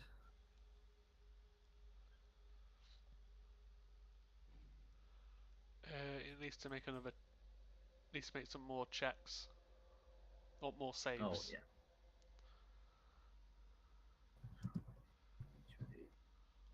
Well, it doesn't have to make the dex save since it's not on the ground. So oh I'll yeah, just just make a the con. con. Ooh, it fails the con save. It.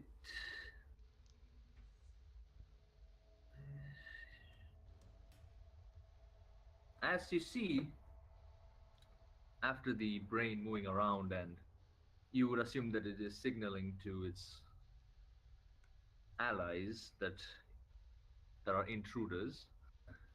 For a momentary lapse of concentration, it the tubes that are holding on to it seems to become, in a way, what word would I use? More like they don't seem to be stiff anymore. They just fall on the ground, and you can see that the brain itself lands with a huge splash into the brine, purplish water underneath it.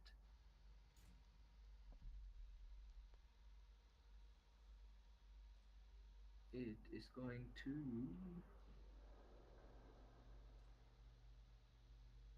Eh, ooh, how far away are you guys? Never mind. It does not do anything. It is Jana's turn. Alrighty. We're pretty far away, aren't we? Yeah.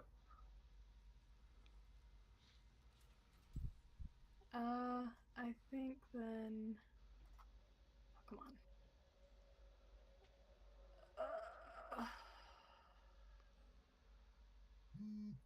Yeah, I think she'll just mm, ready a crossbow shot in case anything comes within 80 feet of them. But if not, just hold. All right. What would you like your dog, your wolf, to do on its turn? Also hold. Stay close. You know. All right. It is Ebel's turn. Okay, I will, because most of my spells or strong ones in this situation are concentration. I need to keep up the sleet storm. Okay. So I will bonus action magic stones, and I will attempt at disadvantage because of the distance Mm-hmm. to throw the magic stones at the brain. At the brain. Okay. 14. 14 does hit. As you see your tiny pebble imbued with magic fly straight across this huge hall and hit this brain, which seems to be pretty hard to miss. It is quite big and it can't exactly move around. And your pebble does strike it, and it does 10 damage. Well, we should probably hold this position if anything gets closer and end my turn. Okay, Fluffy will just stay. Let's say it just stays there and does nothing. So with Grimrock's turn, they all have to make a dex save. I believe. Plus one. This spell is so stupid. Yeah. Plus one. I just rolled six. Wait, why am I rolling six of them? I just take the first four. Well, Well, only one would have saved out the 6 anyway.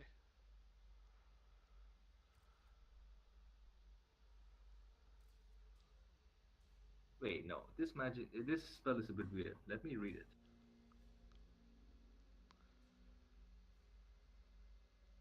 So false prone. So it can just stand up on its turn. Oh yeah, but each turn it's in there. It has to keep saving, or it falls down again. Okay, okay. This falls. This is still fallen. This is still fallen. This does not fall. This does not. This falls. Okay. So you see this first Grimlock, which seemed to be pretty calm until you threw it on down, start to run in a maddened rage as it runs through this pool filled with purplish brine, which doesn't seem to affect it in any way, but it splashes it all over, and it can get up to here. It gets all the way up to here and looks at you menacingly. And I think Jana can take a shot if she wants. Sure, yeah, 1 second. 11 just hits Voice. as the bolt pierces through its skin. It doesn't seem to feel any pain. It just continues to run towards you. But you can see some of its blood splashed all over onto the fleshy. These guys stand up and they go up to there. Let's just see there.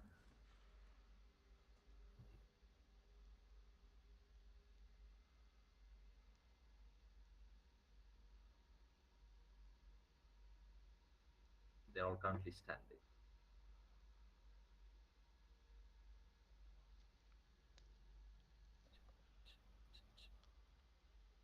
You see from the other side this mind witness, which is the beholder. It seems to turn all its tentacles with the eyes on it in your direction, almost as though it received a message. And it also realizes that there are intruders in the hall. And at the very next second, you see all the other Grimlocks running towards you.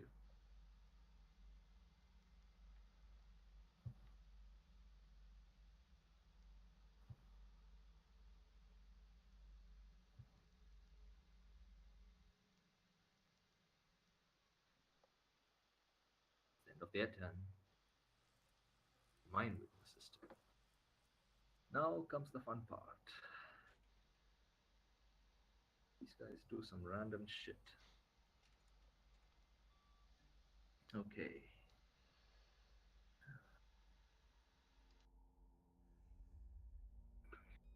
How far away are you?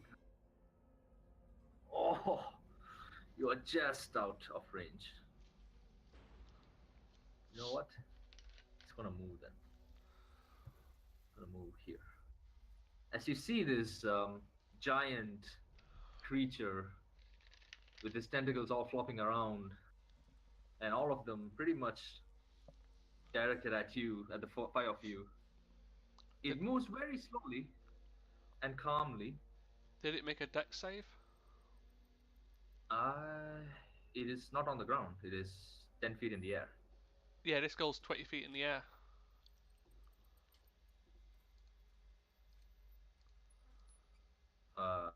What? Sleet Storm. Isn't it the cylinder? It's a 20-foot tall cylinder in a 40-foot radius. Yeah. Let me just check one more thing then. Oh, you don't have to worry about it because it is immune to being prone. I'm sorry. No problem, no problem. Just join in, Yeah. and I will remove Jana from Aurora.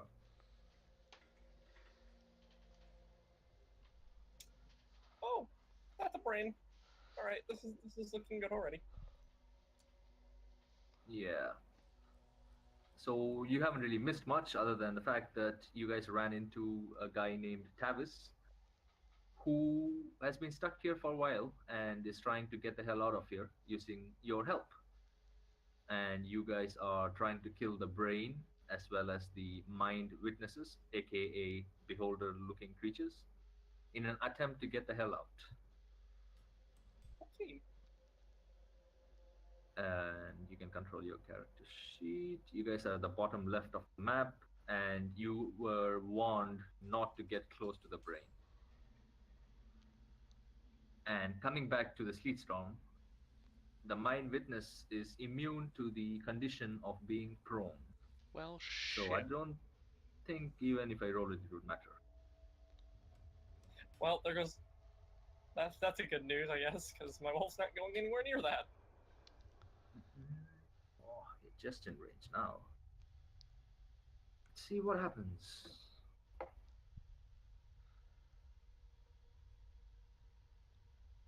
All right. 2, 3, 4, 5, 6. 15. Sure. 6. 3, 1, 6. 3. Fluffy, Ebu, and Lillian. The three of you, as you look at this abomination flying towards you, you Actually, see. we can't see it. You can't see it? No, Sleet Storm is Oh, yeah, you can't see it. heavily Wait, can it obscured. see you? I The want to see if it can see you. well, the area is heavily obscured. So would it be able to see us? I'm It would need checking to make to perception see. with possibly Is it? disadvantage. No, I'm checking to see if it has the blind sight or tremor sense or something. I don't know, man. It's a giant eyeball. They're weird. But it's in a massive snowstorm under a mountain. Yeah. You know, like normal eyeball creatures do.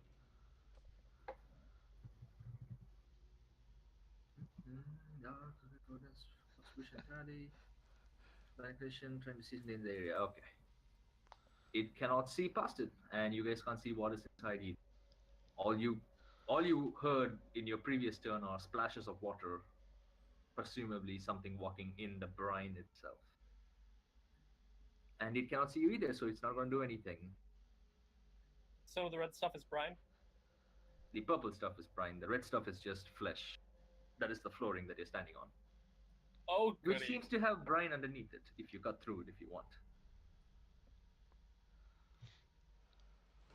But this one, on the other hand, is also way too far away, so it's gonna try and move. Oh, still too far away. So it's gonna move some more and end its turn. It is Lillian's turn. As you see this horde of enemies coming towards you from your right.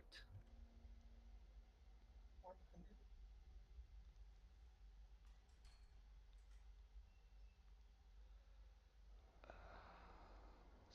distance?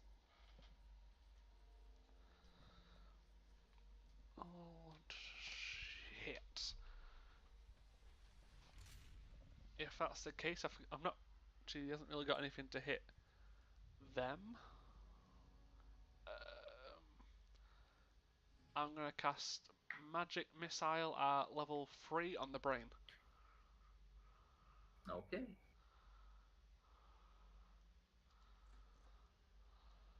So, so how many missiles is that? That's 3 plus 2, so that's 5 darts. One. I know this is these are all +1 because it's not been. Yeah, I'll be that later. 2, Just 3, 4, 5. minus 1, 10 plus 5, 15 damage. Alright. As 5 magical darts fly through the air and hits the very small part of the brain that can still be seen outside the sleet storm while it is flipping around in the brine after it lost its concentration. It seems to have hit it. You're unsure if how much damage it's doing or if it's even doing any damage. Because it looks like a brain. Because it's just a brain, and it's hard to say.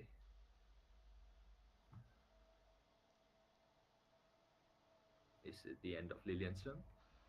Uh, yes, unfortunately she doesn't have any bonus action skills. True.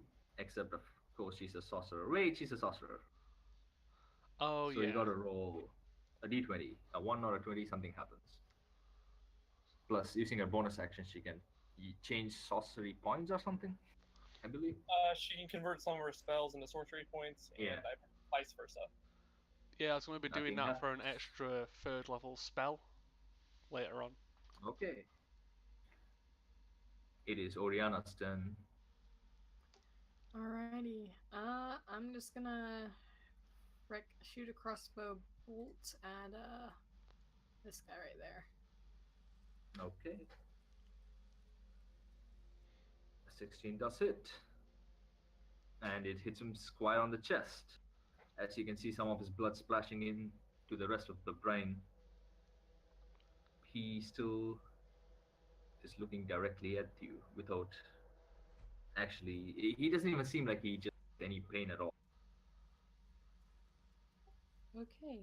Unsettling. Sweet. Yep, that's my turn. All right. So I take it these small creatures. What exactly are they? Sorry. They are Grimlocks. They are basically humans who are corrupted or changed through, from what you guys gathered earlier before you came, mind flayer experimentation. Good old mind flayer technology, man. Yeah. Let's say. Nope. Tavis is gonna heed your advice and just stay there, ready in action to attack anyone who comes within his range. It's back to the brainstem. The You brain. Let me see. It's so slow.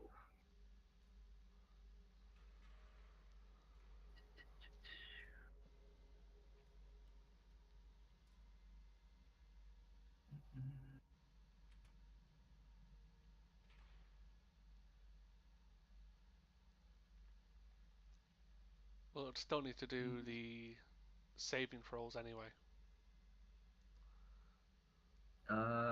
Can this be gone? Can this go prone? Oh, this can go prone, which is weird. How can a brain go prone? It kind of floats in the air. Nah, it technically swims. Okay. Let's see if it succeeds. No.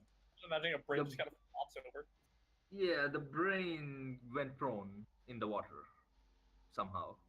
Just Science. you don't really see it going prone, firstly, but it is prone in the water. Is gonna get up. It'll take half movement, and then it can only move a few feet out. As you can see, this brain moving slowly. Half of it under the brine, and half over the brine. It looks like the tubes that are connected to it and surrounding it are helping through this water like substance.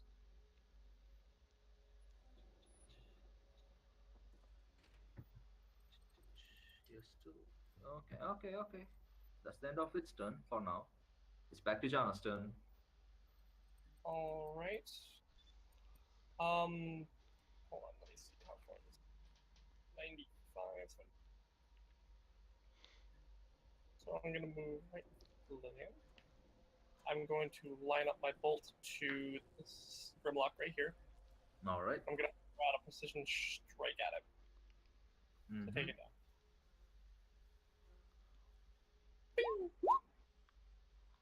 A 10 just misses as you try to aim up as close as you can, but at the very end, the Grimlock ducks underwater and gets past your bolt.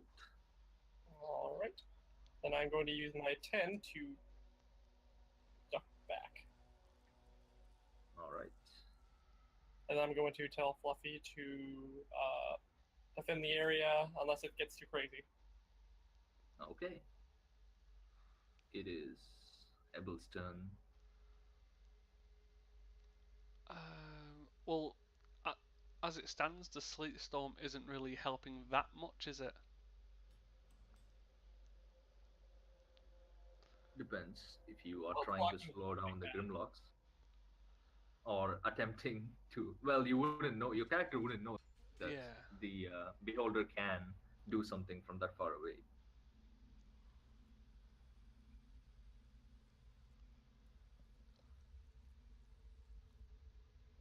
Well, considering I'm seeing a lot more Grimlocks coming towards me, I am unfortunately gonna cast it again to move it. Okay, you can put it wherever you want it. Then I will roll for them.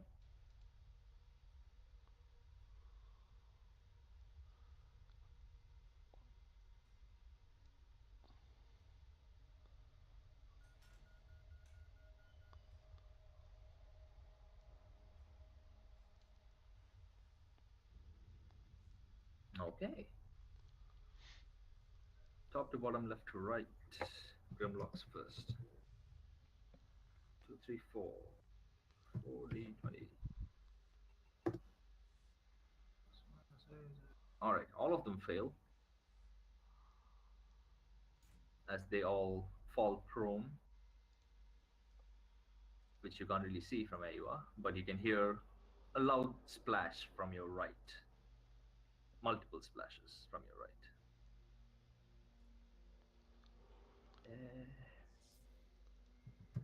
The brain succeeds, so it is not prone.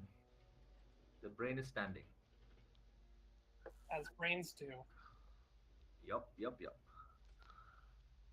Just to tell you guys, this doesn't actually stop them, it just slows them down, so be ready. It's just considered like rough terrain, correct? Yes. But you have to make a saving throw for it, actually. Oh wait, if it was considered difficult terrain, then these guys can't have come all this way. I I'll have just no move them. idea. Let me. Yeah, I just read that it's difficult terrain. So I'll just Um, move them back 10 feet. Because they've only moved 15 anyway. well, This guy's like somewhere here. if I'm just gonna move it back for a second, if I can highlight it. So it was like, hey, well, no. Just move it back up. Yeah. It was like, It was difficult terrain. yeah, it was like, hey, wasn't it? Yeah. So Yeah. I could probably just left it there for an extra turn of them barely getting out of it. As in, let me see. Unless they walk out, I guess. If he falls, then he can go until here. If he doesn't fall, he can go until there. Yeah, so if that's the case, would I be able to retcon that? Yeah, sure. Thank you. No problem. So what are you gonna do on your turn? Distance wise. I'm gonna take another slingshot then at the big brain. Okay. It'll be at disadvantage again because it's further than 60 feet. 17 still hits. And it does 9 damage. As you see, this pebble go through the water and hit the side of this squiggly looking brain. Yeah, and that'll be my turn then. Okay, it's Fluffy's turn. Fluffy is going to rush out and kind of hold the perimeter. If anything comes within range, it'll actually try something. Okay. And you guys all took a long rest, so you can fix anything that hasn't been fixed on your character sheet. Doop, doop, doop, doop, doop, doop. That's Grimlock's next one. turn. And Okay. good news is I still have that push ring recovery. They get up, and they can only go through that.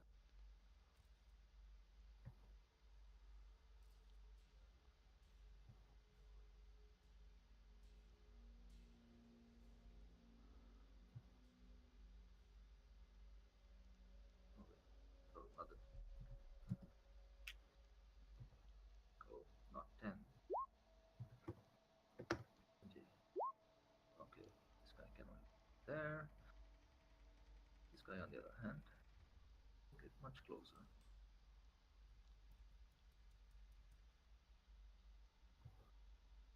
You see him run up all the way, really, really close to Tavis. Still Oh, about 5 feet out. Other if any of them would come within Fluffy's range, he was holding his action to attack. Yep, one of them just got into Fluffy's range. What Cool. does Fluffy want to do? Fluffy's going to bite as Fluffy do. All right.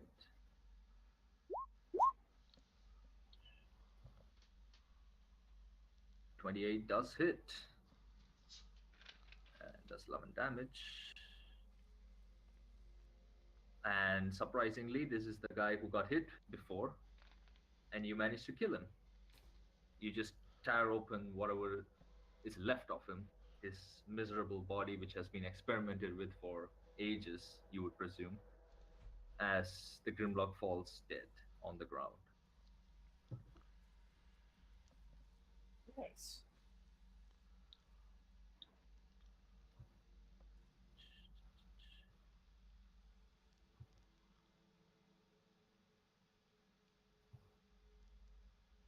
But the other two Grimlocks are going to try and attack your Fluffy. Dashing? Oh god, they run fast. Oh, wait, they can't. They dashed. You're right. Good call. My bad. I was just wondering because it's like they made it all the way across. I was like, oh god, I didn't even think Yeah, Fluffy was going to be able to move this round. In that case, that's the end of their turn. But now it is the Mind Witness's turn. Ooh. You can see very small part of the tentacles of the Mind Witness out of the sleet storm. But nothing else happens from that side. This one is gonna have some fun. I don't like the idea of fun and eyewitness.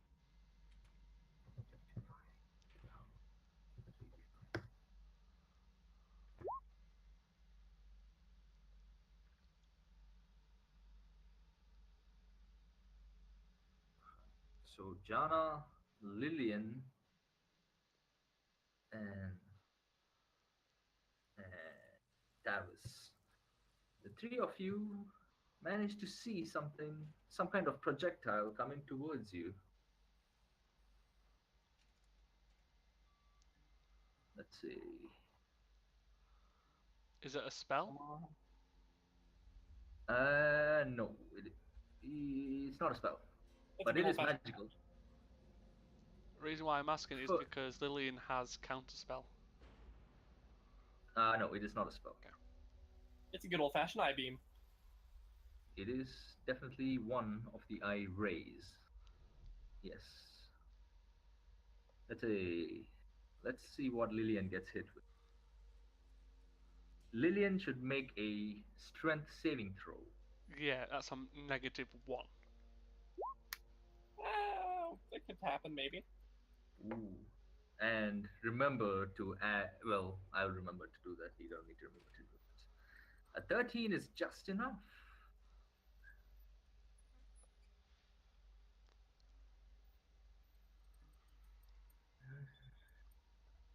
Nothing happens as Lillian sees one of the tentacles with the eye pointing directly at her as a very slight disturbance in the air almost hits her body, but it doesn't seem to move her. She seems to be able to resist the impact. Let's put it that way. Whereas Jana is going to get something else. Make a dex saving throw. Oh, you read me so Oh, well. wait. Yeah, Oh. yeah, dex saving throw. What did you get? Ah, 15. You also managed to just get out of the impact of the ray that was coming towards you, and nothing seems to happen to you. Adventure instincts, man. Tavis, on the other hand, needs to make save as well. He makes it. No problem. He crushes it. And yeah, the thing that you need to remember is when you're within 10 feet, you gotta add a +5 to any of your saving throws. He is a paladin Oh, Sweet. neat. who will help you. It's gonna slowly move. It doesn't move all its movement, just a bit. And in its turn, it is Lillian's turn. So, have any of these near Fluffy been hit? Nope. No. But the one above us has. Yes. Okay. She will cast Ray of Frost. At which one? Uh, This one. yeah. Alright, 11 just hits as she conjures up a ray of. It's very similar to your Sleet Storm. She creates this beam that hits the Grimlock right on his chest as it almost freezes him. At least his legs seem to be frostbitten, and his speed is reduced. But he's still standing. Yeah, that's it. Like I said, she doesn't really have any bonus action stuff. Okay. It is Oriana's turn. Alrighty. Should I help the wolf or should I go after this guy above us? You see that? You see that the guy above you is. Either or, I can help out Fluffy. Yeah, the guy above you is hit a couple of times. And there's also a paladin right next to you that could go up. Alright. Enemies. These are wonderful saves. Come walk on up to him and take a couple hits. Take a couple strikes. Alright. That hits. And That crit though. the first one manages to kill it as you run up. You're currently in an inclined place compared to the Grimlock. As you jump and punch him straight across his face, his head just falls off. It's almost as though its body is quite fragile after years of just stuck here. He falls dead. Alright, cool. Um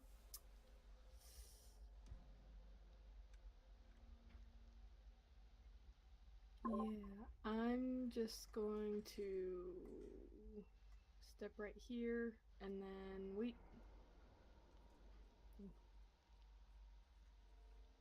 Alright. It is Tavis's turn.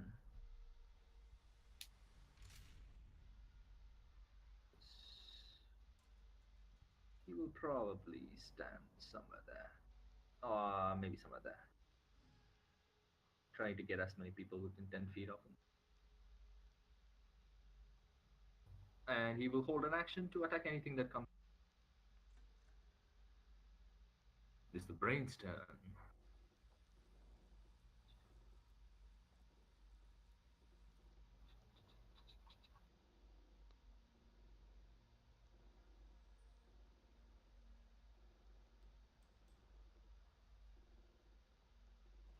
Oh god, I somehow.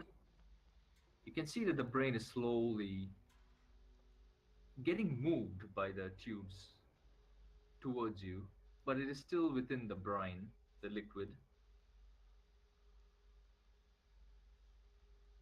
It is going to.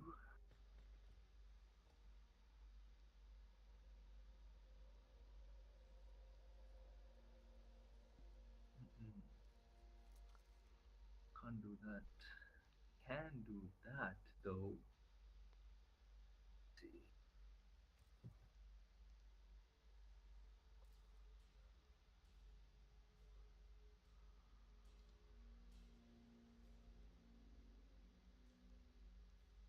Fluffy is going to need to make a intelligence saving throw. Oh boy. Is this a spell? Nope. Oh.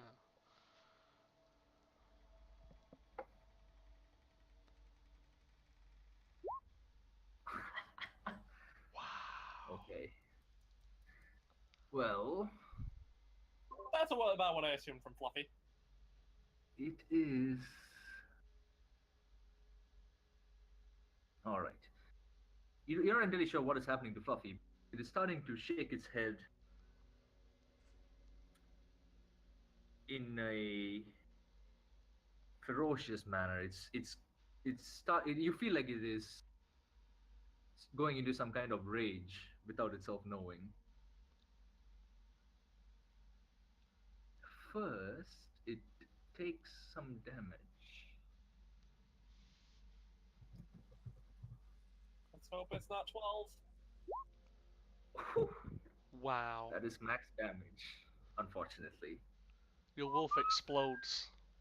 As your wolf starts to shake its head vigorously and starts to howl loudly, you feel like it is starting to have a very bad migraine as it takes 25 psychic damage. It is dead. That's unfortunate. I rolled two tens on a 2d10. 24 damage is higher than its 12, higher than double its 12 health. Wait, Well, no. I don't think it works that way for your familiar. It just does. Yeah, it works exactly. It would be custom to that. I can just revive him. Yeah, you can, of course. But your wolf falls down with a squeal and stops moving. Well, there goes my plans. Also, there goes my Fluffy. I am pissed now. Let's do this.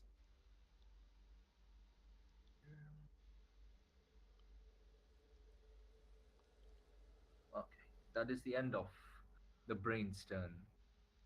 It is Jana's turn as you see your pet howl and squeal to death. What do you want to do?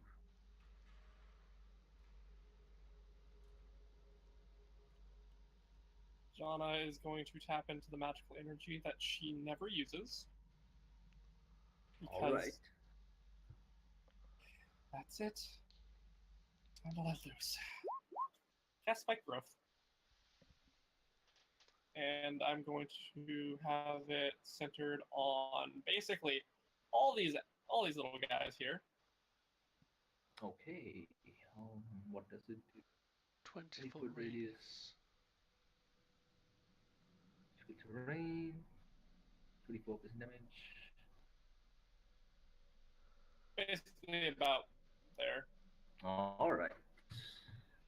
I will just draw a square.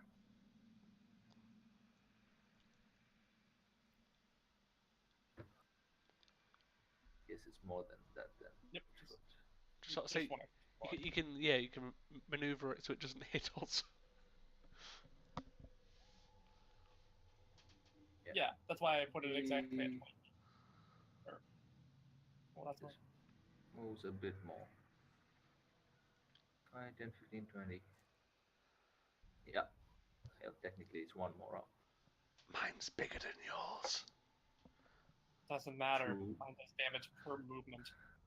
Mine forces them to make dex saves and constitution saves. Mine makes them do damage per 5 feet of travel.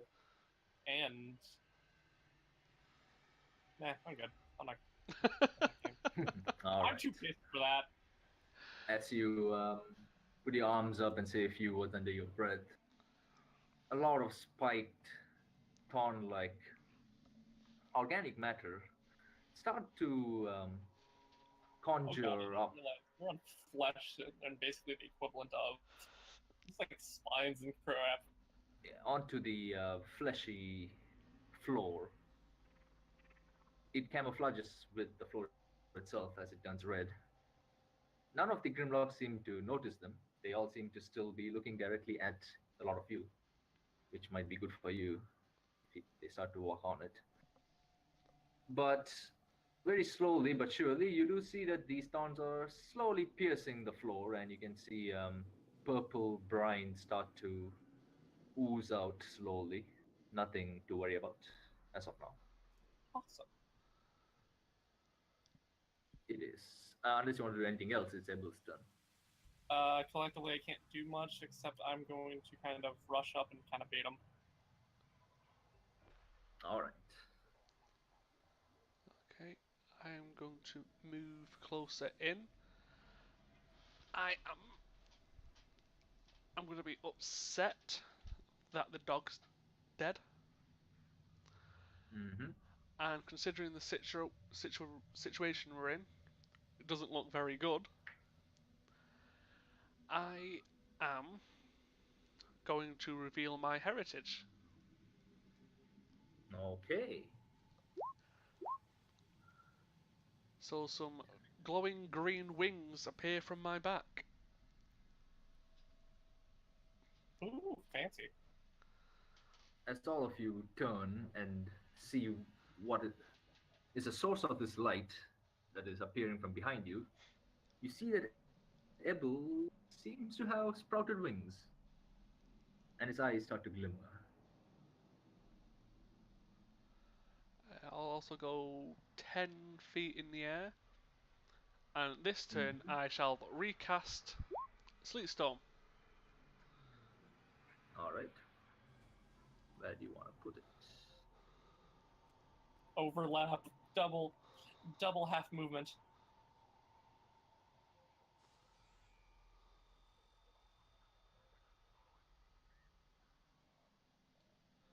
Right there. Let's now put a bit further. All right. It only affects these four. One, two, three, four. I'm trying to just maneuver it a bit more. Sorry, 1 second. It'll still hit those 4. No, so Just how much of those four does he want to hit? Yeah, I'm just trying to make sure I get as much as the brain as possible.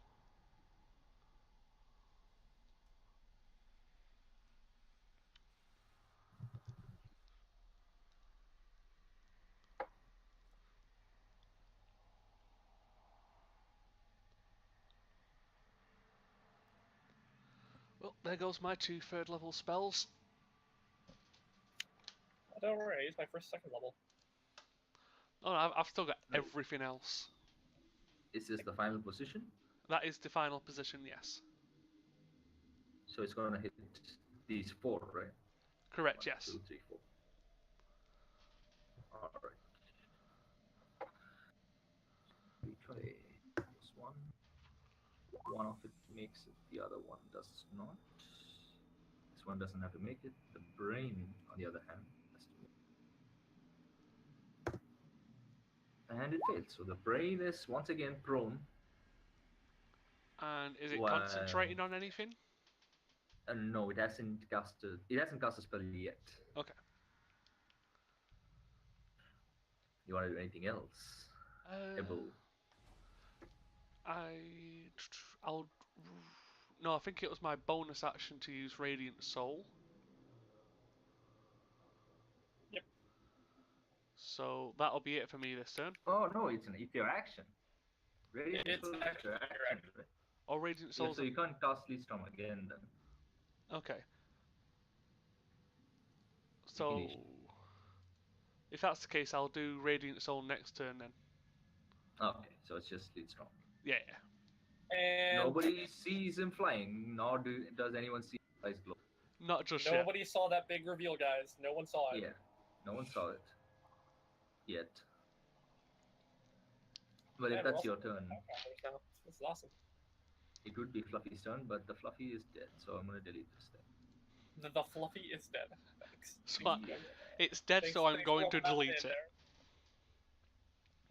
I deleted it. Now it's the Grimlock's turn. Alright. They gotta make the save first. Both of them fail. They can only go 15. Only go there. These dudes are not gonna.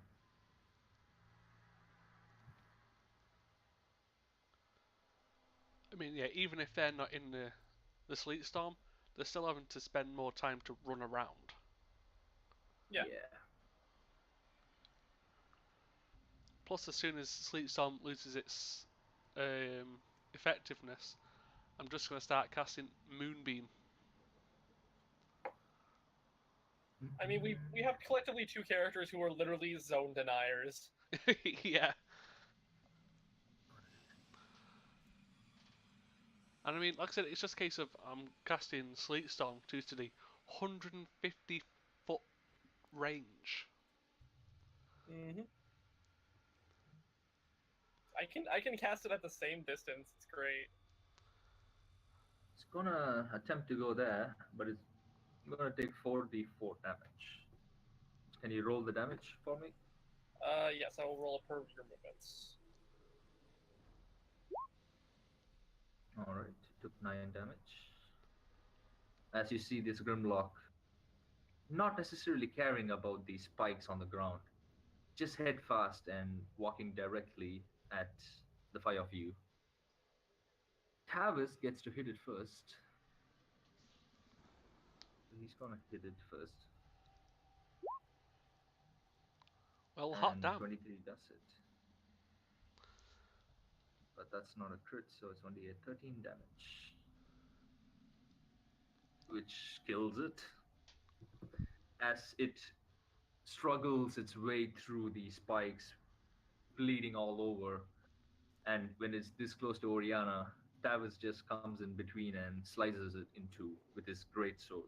Both his Bonk. hands up. Just a dead. Can you roll another 4d4 for Yes. this dude? Okay. Alright. 8 damage. I really It should have moved it over like one set of blocks. In retrospect. I mean, He just those gonna guys in the attack. back are going to get destroyed. Oh, they aren't moving or they die.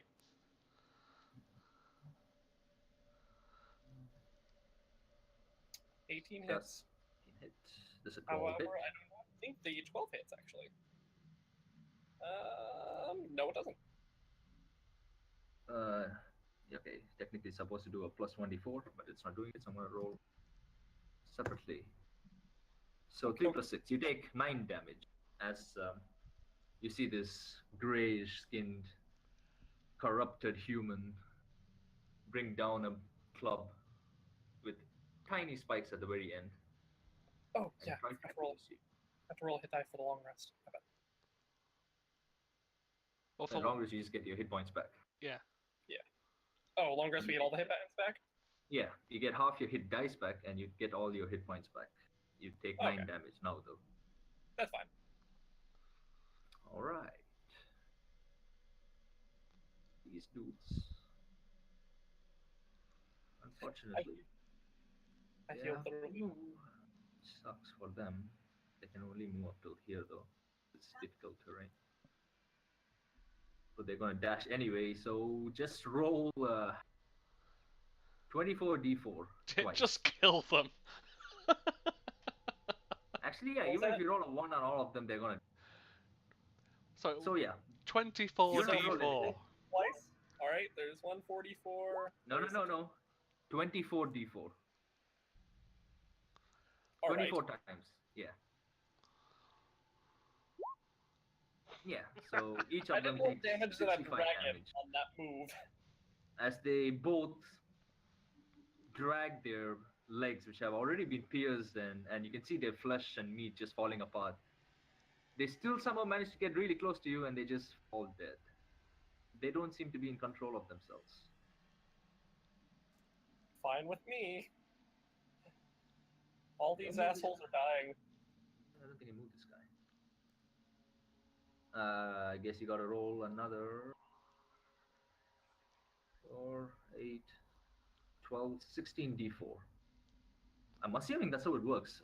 Or is it 2d4? Oh, wait, no, it's not that high. It's 2d4. Yeah, so it's 6d4. You just roll 6d4 for the last one. That's dead though. He's still alive. He's still alive. Wait, what? Oh, nice. As you see the final Grimlock somehow managing to drag his last pieces of meat that is still stuck to his legs closer to Jana, and he is going to try to attack you.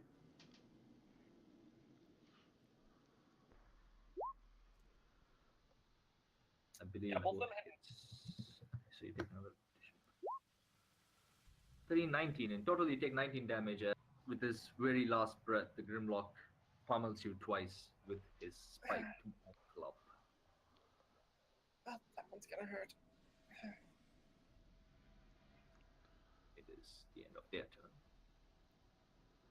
Witness's turn. It's gonna slowly move, as it always does.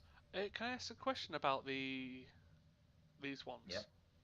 Considering the area, like the spike growth, it doesn't Mhm. specify anything floating. So if this was to travel through the area, would they take damage? Nope. It says Theoretically, on the ground. It says on the ground, right? yes. There's no wording in it that would imply that it would hit floating creatures. Yeah, it says the ground in a 20-foot radius. Yeah. Oh, that's fair. Like I said, I was just. So theoretically, if it was floating more than a foot in the air, you're pretty much. Okay. Can't get to You could technically jump tiles to get out.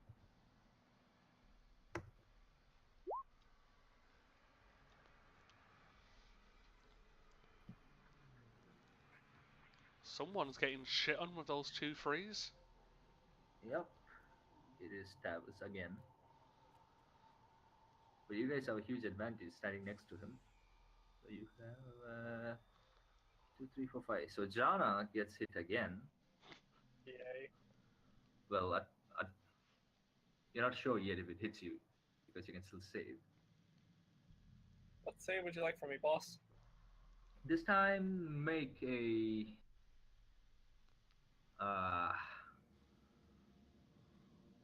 just make an charisma save. Why not? Add 5 to that. That's a 21 plus 5, so that's a 26. And you manage to avert your eyes away from the rays that were emitting from the eyes on the beholder itself. And nothing happens to you. Whereas Tavis, 1 and a 5. Charisma save and Constitution save.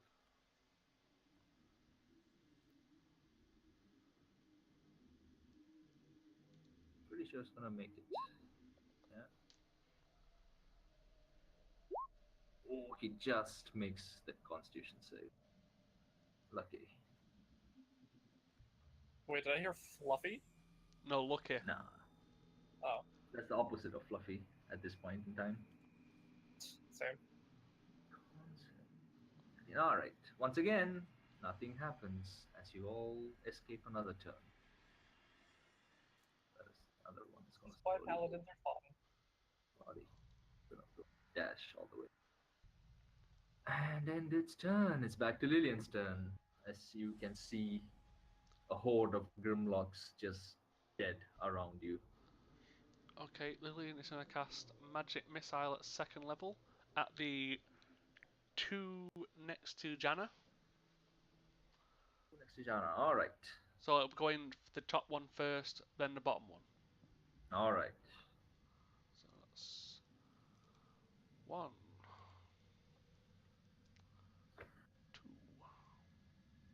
2, 8. It is not dead. 3, It is still standing. and 4. That's all 4. You don't. Before you hit the 4th one, your 3rd one manages to completely neutralize this last Grimlock. So, if you want, Yeah. you can land that one on the other Grimlock. Yeah. It is still alive, but on its very last legs. As you can see, it's breathing heavily and bleeding from all over. It is still standing.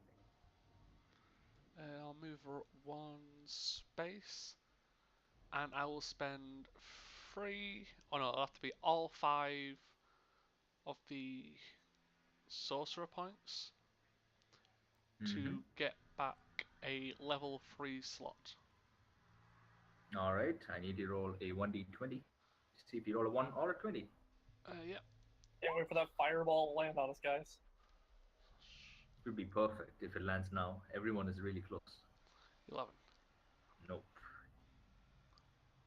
You know, let's make this more interesting. Instead of rolling a 1 or a 20, you get to say which 2 numbers you want to roll. And then you roll it. You get to call them. Okay, how about a 5 and a 12?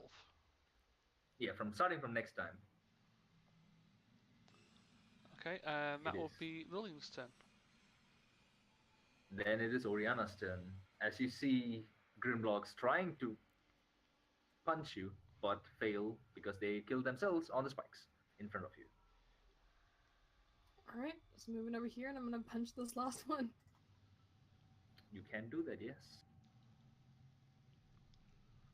Unfortunately, a 9 does not hit, but a 21 does hit, and you manage to kill it with another good punch to its body as it falls onto the spikes, impaling itself, and it is dead. As a bonus action, I flex. You flex, and Tavis from behind you is very impressed. Hell yeah. Get a room. Well, Alright, I'm she's good. too young for me, man. You don't know how old I am. As he whispers to you. Alright, this is weird now. Slightly weird, yes. Yeah, that should do. If that's the end of your turn, it is Tavis's turn.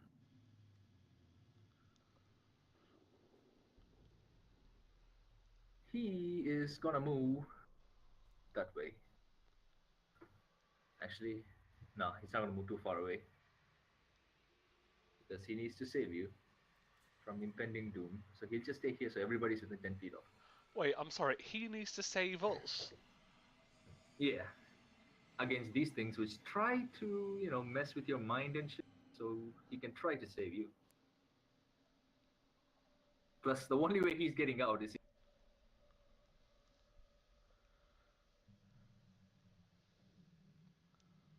Now it's the brain's turn. It's already prone. So it's gonna get up. And can't really go all the way. I mean, does it fall over again? Nah, that's why I wanted to read the phrasing on the spell. You got to do it on the start of the turn. If it's already on the floor, it can't get prone again. It auto fails to save, so it's just super prone. Worth a go. Yeah, it just goes underground.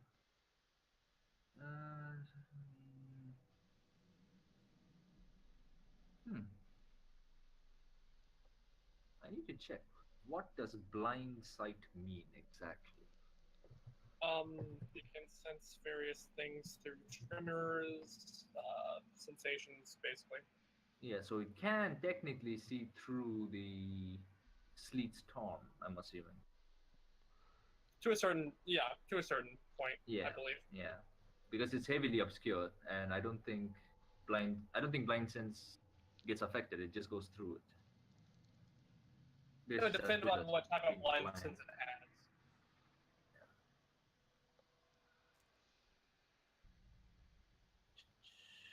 Let's see. Using non-visual senses, such as sensitivity to vibration, keen smell, acute hearing, or echolocation. So basically, it depends on what they'd be classified as having. Because echolocation would probably work really, really bad in the middle of a snowstorm. Yeah. I don't know. Doesn't really matter. You guys are still a bit too far away.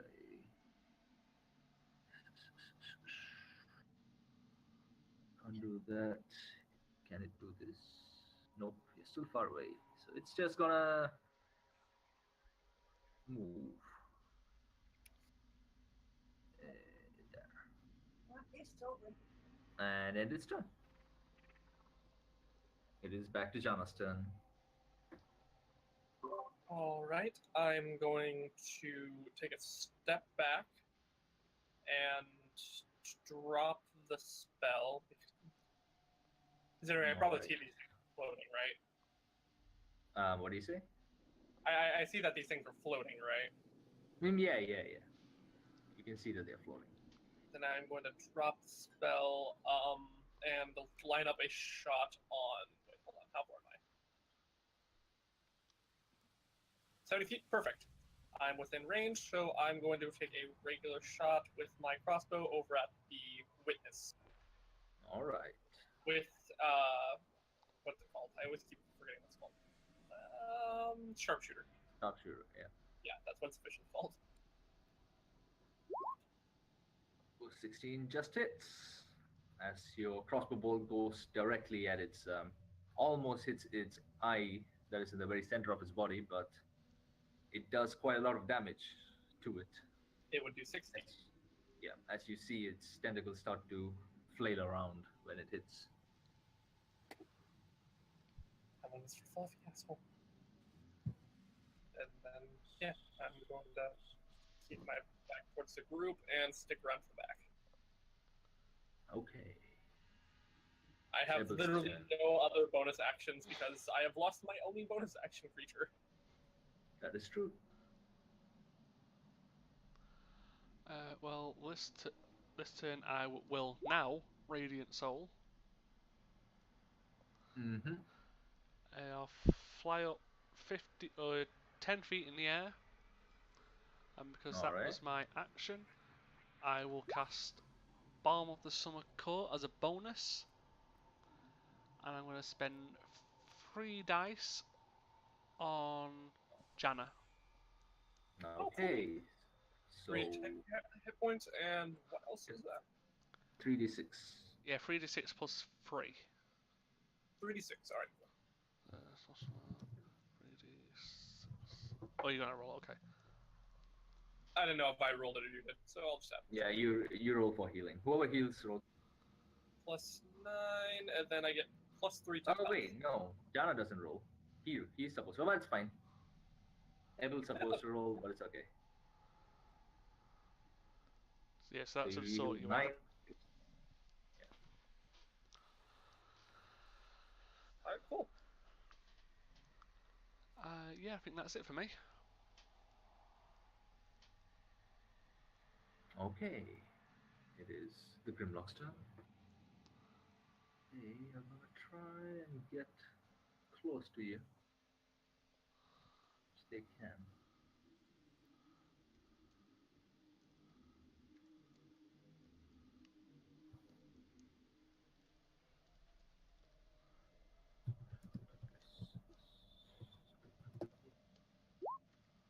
Both of them fail.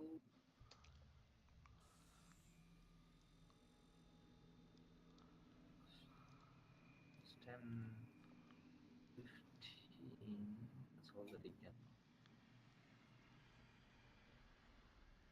They can find. This one is going. Well, no, they can't. They already moved max. So that's the end of their turn. Fortunate. For That you. and I'm 10 feet in the air. Oh, yeah, that too. These guys are gonna come out.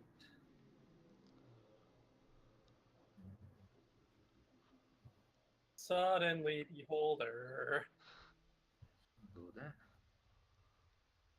They still can't hit you with their tentacles. They are. 1,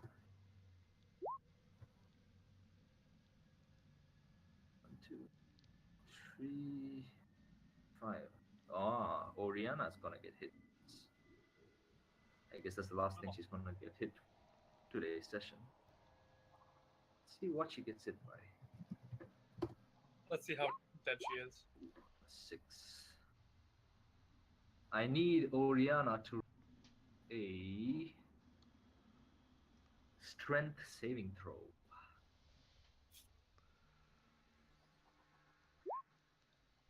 She makes it. Plus 5. Yep. Gotta love paladins, man. Yep. She makes it, and you feel some kind of try to move you around, but you manage to, with the help of the paladin, who is a bit too old for you, somehow helps you. He helped you to shrug off this force, telekinetic force, that was focusing on you from one of the eyes on the tentacles. Once again, Tavis is going to get hit twice.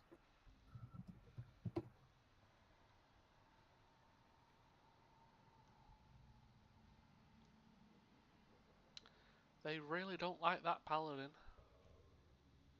Strength save, dex save. Ooh, he failed the dex save. He did manage even the strength save. Let's see what happens to the dex save. You just spontaneously combust. Additional creature can't take. Creature cannot take reactions for 1 minute, and it can only take an action or a bonus action on its turn, but not both. And its speed is halved. Ah, it's a slow. All right.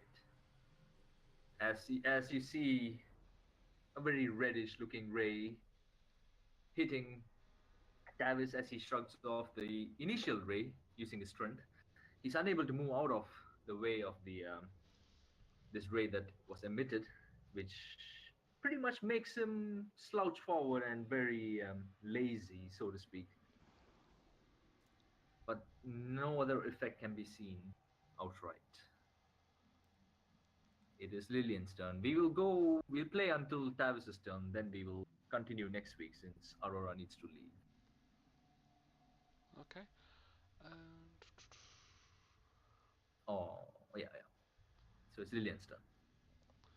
Lillian will take a step back, and she will cast Ray of Frost at the one directly ahead of her. At who? This one. It hits, but that one, okay. It does hit as she gets on top of the higher ground and she manages to send a rigid ray of frost which holds this Grimlock down. It is still alive though. And I think that's it for Lillian. Okay. It is Oriana's turn. Alrighty. What's close enough for me to punch? These two Grimlocks. And if you are fast enough, you can go and try to punch the holder. Oh yeah, if she's a monk, she could definitely hit the boulders.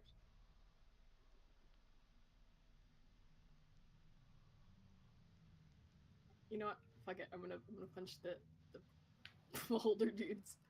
All right. Punch They it are in the eye. slightly above the ground. They're about 5 feet up the ground, but you can still reach. All right, cool. See, part of me wants to just straight up just do my fire thing since I'm gonna be like running out the door in a second. So, Okay.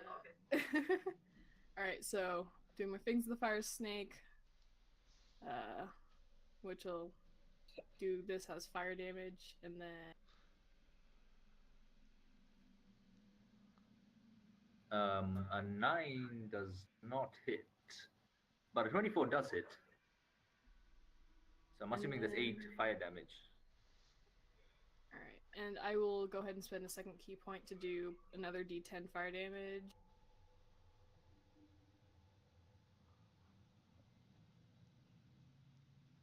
All right, so 17 fire damage.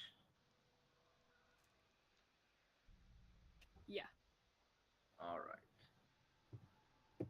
As you go very close to it, you can see that this mind witness is a lot slimier than it looked from far away. It was a bit hard for you to land the punches since you're not entirely sure where to punch it, but you do manage to get a really good hit. And the fire seems to start to burn its flesh, but it's still standing, and now it is very much looking directly at you with all of its eyes. All right. Well, that's my turn, and I gotta go. All right, I will Okay, see bye. you. See you Bye-bye. next week. Later. Bye. It's Tavis's turn. He's a very slow boy. Can't go anywhere. He can go Is he- there. Is he a dwarf or just a human? Oh, he's a human. He's a Okay. human. The things that you missed before he got here was he's human. He's friends with some of the people who were frozen up there, Mm-hmm. and he is heavily damaged. Like his armor was heavily damaged when you met him.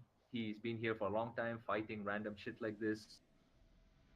And he did show all of you a red orb of dragon kind, which he found somewhere here. He hasn't told you that yet, but he has shown you the red orb of dragon kind, which is a legendary artifact. And you guys were debating and well, you guys were basically discussing on which item did the dragon want to set itself free, because no one is quite sure, because the orb of dragon kind only affects actual dragon, so it's hard to True, say. but if it does think it's a genuine dragon, probably is gonna be that. Maybe, of course. I mean, the dragon is white. The orb of dragon kind that he has is red, so that could also affect it. So he was just basically just spitballing ideas on trying to find a way out, since he's been stuck here for way too long. He I'm just laughing at you youngins complaining about being too old. And there's just me sitting here at like 170 and no years. right. He is gonna attack that Grimlock with advantage since he's flanking, and he kills this straight up as it falls down on the floor. And can attack one more time without advantage, and he misses on the other Grimlock. That's the end of his turn. Do we? I guess we stop here, unless you guys want to play one more of your own turns. Might as well. Nah.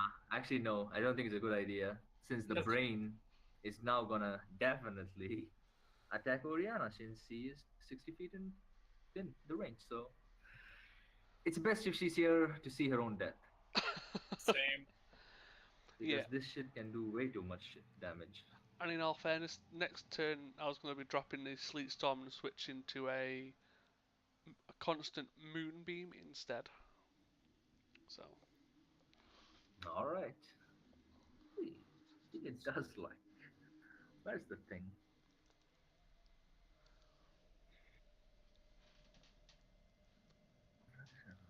Okay, never mind. You'll see that next week on what are the things that this shit can do.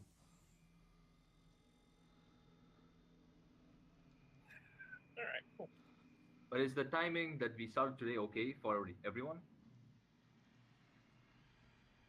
Because if My it's too only- early for you, Oblivion, then we can. No, we it can- wasn't that. It's just that I had to do a bunch of stuff this morning, so by the time I actually got to bed, I got basically like 3 hours of sleep. All right, no problem. Because I'm planning on starting a bit earlier, since everyone can make it. Plus, Oriana, not Oriana, Aurora will